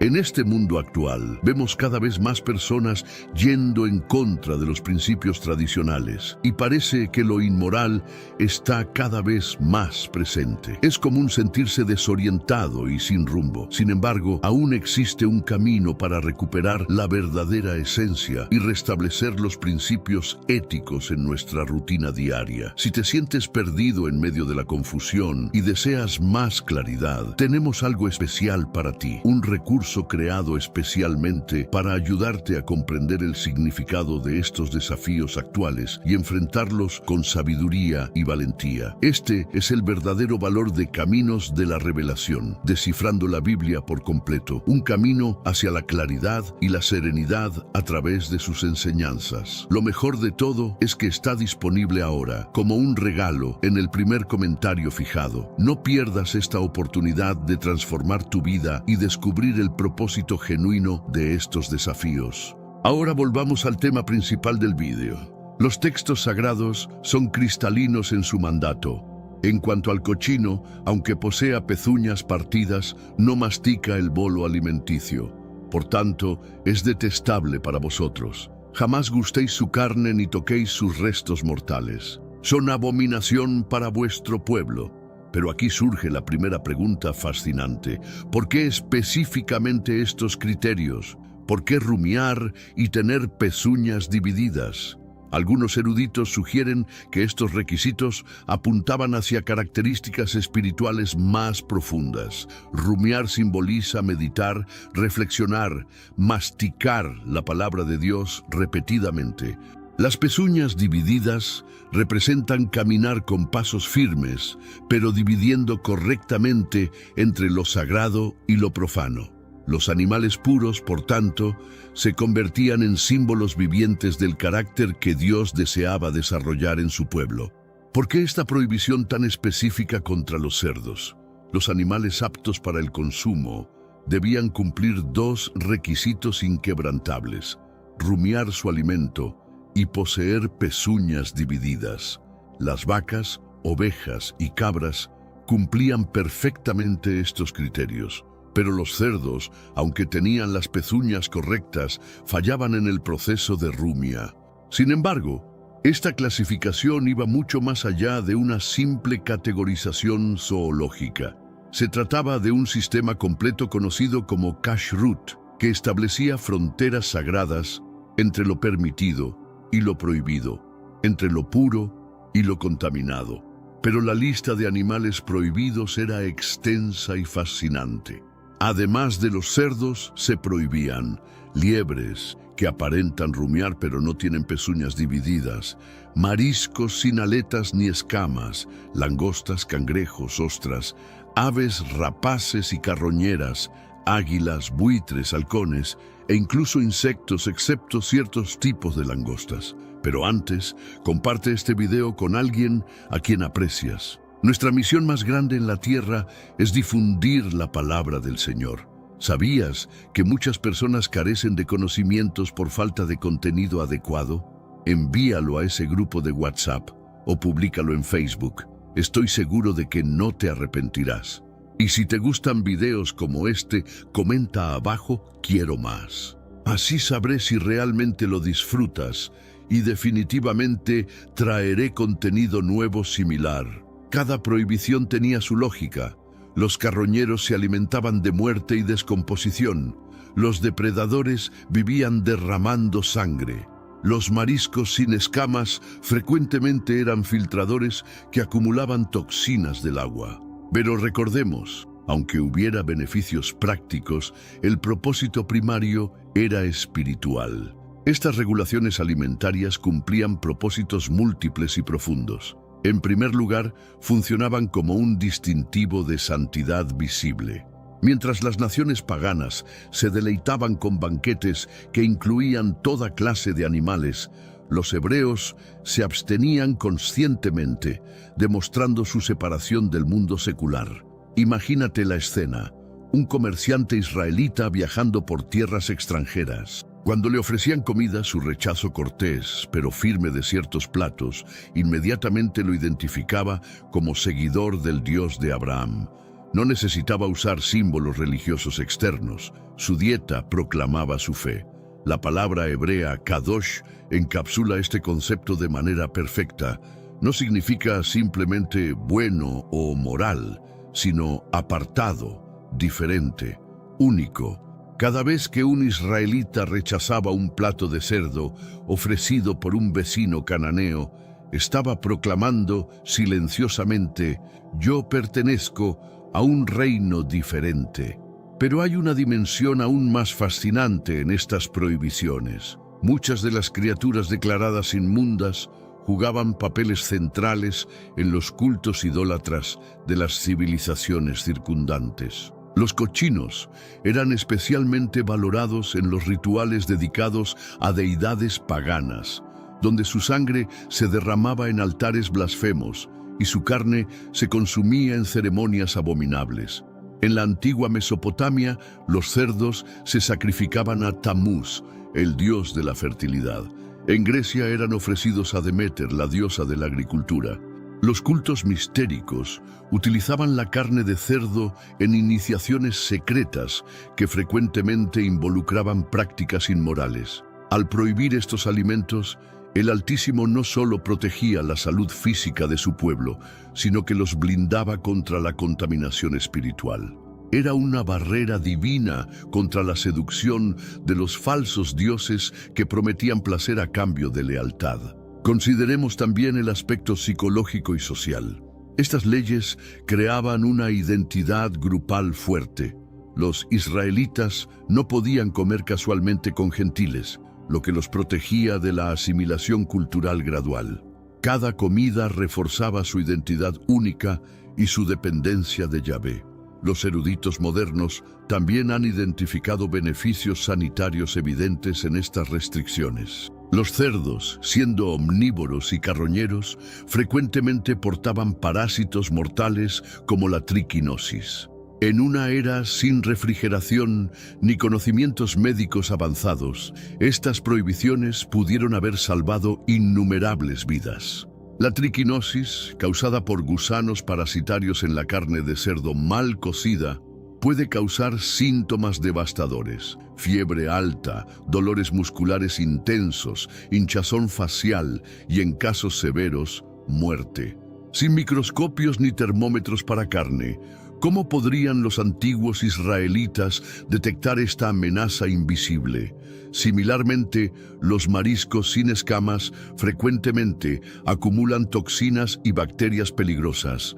En climas cálidos sin refrigeración, el consumo de ostras, almejas y cangrejos podía resultar letal. Las aves rapaces alimentándose de carroña podían transmitir enfermedades mortales. No obstante, nunca debemos perder de vista el propósito primordial: forjar una nación santa, un pueblo apartado para cumplir los propósitos eternos del Creador. Cada bocado rechazado era un voto de confianza en la sabiduría divina, cada abstinencia una declaración de fe. Pero aquí emerge una pregunta crucial que ha perseguido a teólogos durante milenios. Si estas leyes eran tan importantes para Dios, ¿por qué no las dio desde el principio? Adán y Eva no tenían restricciones dietéticas. Noé recibió permiso para comer de todo animal limpio después del diluvio. Abraham comió con ángeles sin mencionar leyes alimentarias. ¿Fueron estas restricciones una concesión temporal debido a la debilidad espiritual de Israel? ¿O representaban un estándar eterno de santidad que se había revelado progresivamente? Así que aquí surge la pregunta crucial que ha dividido a teólogos durante siglos. ¿Fueron estas restricciones diseñadas para toda la eternidad o apuntaban hacia una realidad espiritual más grande que eventualmente se revelaría? Pero antes de descubrir cómo Jesús revolucionó todo este sistema, necesito contarte sobre un encuentro que cambiaría para siempre la comprensión judía de la pureza. Avancemos aproximadamente 1500 años en nuestra historia. Las colinas de Galilea se han convertido en el escenario de una revolución silenciosa, pero devastadora. Un joven carpintero convertido en rabino está desafiando sistemáticamente las interpretaciones religiosas que han gobernado al pueblo judío durante generaciones. Pero para entender completamente la magnitud de lo que Jesús estaba haciendo, necesitamos sumergirnos en el mundo religioso de su época. Los fariseos no eran simplemente líderes religiosos, eran los guardianes obsesivos de la pureza ceremonial, hombres que habían convertido la obediencia a Dios en un espectáculo de performance religiosa. Habían desarrollado un sistema tan complejo de reglas y subreglas que la vida cotidiana se había vuelto una carga insoportable para el pueblo común. No bastaba con evitar cerdos y mariscos. Ahora existían regulaciones específicas sobre qué utensilios usar, cómo lavarlos, en qué orden consumir los alimentos e incluso qué oraciones recitar antes, durante y después de cada bocado. Los fariseos enseñaban que tocar a un gentil te contaminaba por una semana. Comprar comida en el mercado requería rituales de purificación elaborados. Incluso la sombra de un gentil cayendo sobre tu comida podía renderla ceremonialmente inmunda. Habían transformado la religión en una prisión de paranoia espiritual. Imagínate vivir bajo tal opresión. Cada decisión alimentaria se convertía en un campo minado de posible contaminación ceremonial. Las familias gastaban fortunas en utensilios puros y rituales de purificación. Los pobres, incapaces de costear tales lujos, eran automáticamente considerados espiritualmente inferiores. Es, en este contexto asfixiante, que Jesús pronuncia sus palabras más revolucionarias sobre la comida y la pureza. Pero aquí encontramos una de las controversias más explosivas registradas en los evangelios. Un texto que ha sido citado, debatido y malinterpretado más que casi cualquier otro en relación con las leyes alimentarias. Marcos registra estas palabras revolucionarias. ¿Acaso no comprendéis que ninguna sustancia que penetre en el ser humano desde el exterior tiene poder para contaminarlo espiritualmente? Porque no se dirige hacia su corazón, sino hacia su estómago, y posteriormente es expulsada del organismo. El escritor añade esta interpretación devastadora. Con estas palabras, Jesús declaró puros todos los alimentos. Momento. Antes de que saques conclusiones apresuradas, debemos excavar más profundo en esta narrativa, porque lo que realmente sucedió en esta confrontación podría sorprenderte completamente. La escena se desarrolla cuando los líderes religiosos atacan ferozmente a los discípulos de Jesús, pero no los acusan de devorar cochinos o mariscos prohibidos. El conflicto gira en torno a algo aparentemente trivial: no lavarse las manos según los rituales tradicionales antes de las comidas. Te das cuenta de lo absurdo de la situación. Aquí están los supuestos guardianes de la ley de Dios, ignorando completamente los mandamientos centrales sobre amor, justicia y misericordia, mientras se obsesionan con detalles ceremoniosos sobre lavado de manos que ni siquiera aparecen en las Escrituras. Estos no eran procedimientos higiénicos ordinarios. Los fariseos habían desarrollado un sistema elaboradísimo de purificación ceremonial que incluía secuencias específicas de lavado, tipos de recipientes utilizados y palabras recitadas durante el proceso. Para ellos, omitir estos rituales equivalía a contaminación espiritual automática. El ritual del lavado de manos se había vuelto una ciencia compleja. Primero, debías verter agua de una vasija especial sobre las manos, manteniendo los dedos apuntando hacia arriba. Luego, frotabas una mano contra la otra. Después, vertías agua nuevamente, esta vez con los dedos apuntando hacia abajo. Cada paso tenía que ejecutarse en el orden exacto con la cantidad precisa de agua, o todo el ritual se invalidaba. Pero aquí está lo perturbador. Mientras se obsesionaban con estos detalles superficiales, muchos de estos mismos líderes explotaban a las viudas, robaban de los pobres y corrompían la justicia. Su religión se había convertido en teatro, no en transformación genuina del corazón. Jesús responde con una denuncia demoledora que corta hasta la médula del problema. Isaías profetizó correctamente sobre vosotros, hipócritas, cuando escribió: «Este pueblo me venera con palabras dulces, pero sus corazones permanecen distantes de mí. Su adoración resulta vacía porque enseñan como doctrinas divinas meros preceptos humanos». ¿Captaste la acusación devastadora? Jesús no está aboliendo las leyes divinas sobre alimentos, está exponiendo cómo los líderes religiosos han torcido el propósito original de la pureza, convirtiendo la religión en un espectáculo de performance externa mientras ignoran la condición del alma. Entonces pronuncia esas palabras que harían temblar los fundamentos del judaísmo tradicional. Escuchadme todos y comprended esto. Ningún elemento externo que ingrese en una persona puede contaminarla espiritualmente. Por el contrario, lo que brota del interior del ser humano es lo que realmente lo contamina. Imagínate el shock en los rostros de sus oyentes. Durante siglos, la pureza se había definido por evitar contacto con cosas, personas y lugares impuros. Pero Jesús está volcando completamente esta comprensión, enseñando que la contaminación espiritual se origina en el corazón humano corrupto, no en el menú de la cena. Los discípulos, todavía confundidos por esta enseñanza radical, le piden explicación en privado. Su respuesta es aún más devastadora para el sistema religioso establecido. Cuando examinas cuidadosamente el contexto, descubres algo fascinante. Jesús no está discutiendo específicamente sobre cerdos, mariscos o cualquier animal prohibido por la ley mosaica.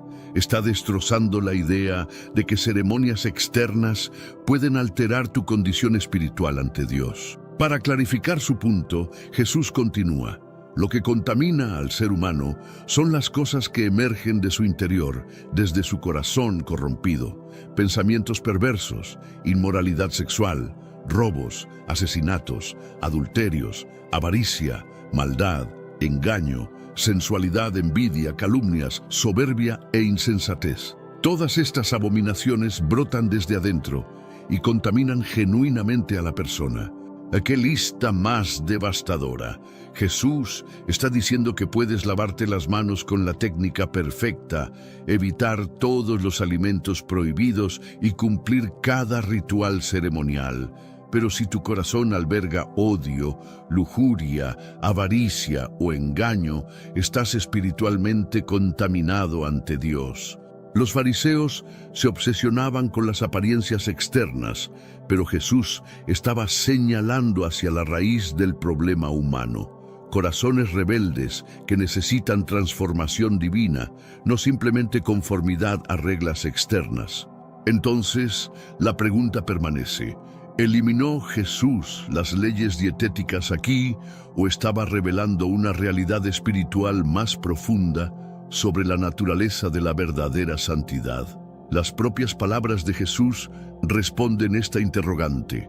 No imaginéis que he venido para anular la ley o las profecías. No vine para destruirlas, sino para darles cumplimiento completo. Jesús no canceló la Torá, cumplió sus requisitos justos y demostró su significado supremo: transformación de corazones, no meramente modificación de comportamiento externo. Pero aquí surge una pregunta fascinante que pocos consideran.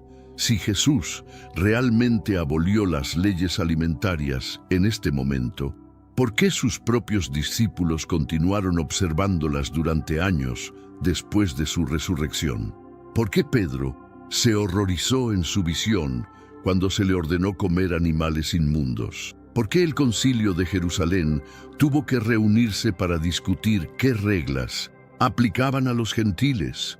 La respuesta sugiere que los discípulos no interpretaron las palabras de Jesús como una abolición inmediata de las leyes dietéticas, sino como una revelación sobre la verdadera fuente de la contaminación espiritual. Esta enseñanza estableció los cimientos para las luchas posteriores de la Iglesia primitiva con las leyes alimentarias, especialmente cuando el Evangelio se extendió hacia las naciones gentiles. Pero aún no hemos llegado allí. Primero necesitamos examinar la visión de Pedro en Hechos 10, frecuentemente citada como prueba de que Dios abolió las leyes dietéticas. ¿Se trataba realmente de comida o de algo muchísimo más revolucionario? Pero antes de revelar el verdadero significado de esa visión misteriosa, debo contarte sobre el momento más incómodo en la vida de Pedro. Transportémonos a una azotea soleada en la ciudad costera de Jope. Es mediodía y el calor mediterráneo golpea implacablemente las piedras blancas. Pedro, el impetuoso pescador convertido en líder apostólico, ha subido a orar en la terraza de una casa. Su estómago ruge de hambre mientras espera que preparen la comida. Pero antes de sumergirnos en esta visión revolucionaria, necesitamos entender quién era Pedro en este momento de su vida. Ya no era el pescador impulsivo que negó a Jesús 3 veces. Había sido transformado por el encuentro con el Cristo resucitado. Sin embargo, todavía luchaba con profundos prejuicios culturales que habían sido inculcados en él desde la infancia. Pedro era un judío observante que jamás había cuestionado las leyes alimentarias. Para él, estas restricciones no eran negociables. Formaban parte de su identidad fundamental como seguidor del Dios de Abraham, Isaac y Jacob. La idea de consumir cerdo o mariscos le resultaba tan repugnante como comer carroña. Además, Pedro vivía en una época de tensión extrema entre judíos y gentiles. Los romanos ocupaban su tierra, oprimían a su pueblo y frecuentemente forzaban prácticas paganas sobre los judíos. En este contexto, mantener las distintivas judías, especialmente las leyes alimentarias, se había vuelto una forma de resistencia cultural y espiritual. Entonces, sucede algo que cambiará para siempre el curso de la historia cristiana. Pedro cae en un trance sobrenatural. Los cielos se abren ante sus ojos como un telón gigantesco y desciende algo parecido a una sábana inmensa sostenida por sus 4 esquinas. Dentro de este lienzo celestial se agita una colección imposible de criaturas, cuadrúpedos salvajes, reptiles serpenteantes y aves de toda especie. La descripción de Lucas es vívida y deliberadamente impactante. Esta no era una visión ordenada y hermosa. Era un caos controlado de especies que normalmente no coexistirían, depredadores junto a presas, animales puros mezclados con inmundos, criaturas terrestres, acuáticas y aéreas en una amalgama imposible. Tenemos un recurso espiritual para ti. Caminos de la Revelación, un libro para comprender las profecías y fortalecer tu fe. Lo encuentras en el primer comentario. Léelo, compártelo y prepárate espiritualmente para lo que está por venir. No esperes a que otro desastre te obligue a mirar hacia arriba. Hoy es el día aceptable. Hoy es el tiempo de actuar con fe. Fortalécete en la palabra,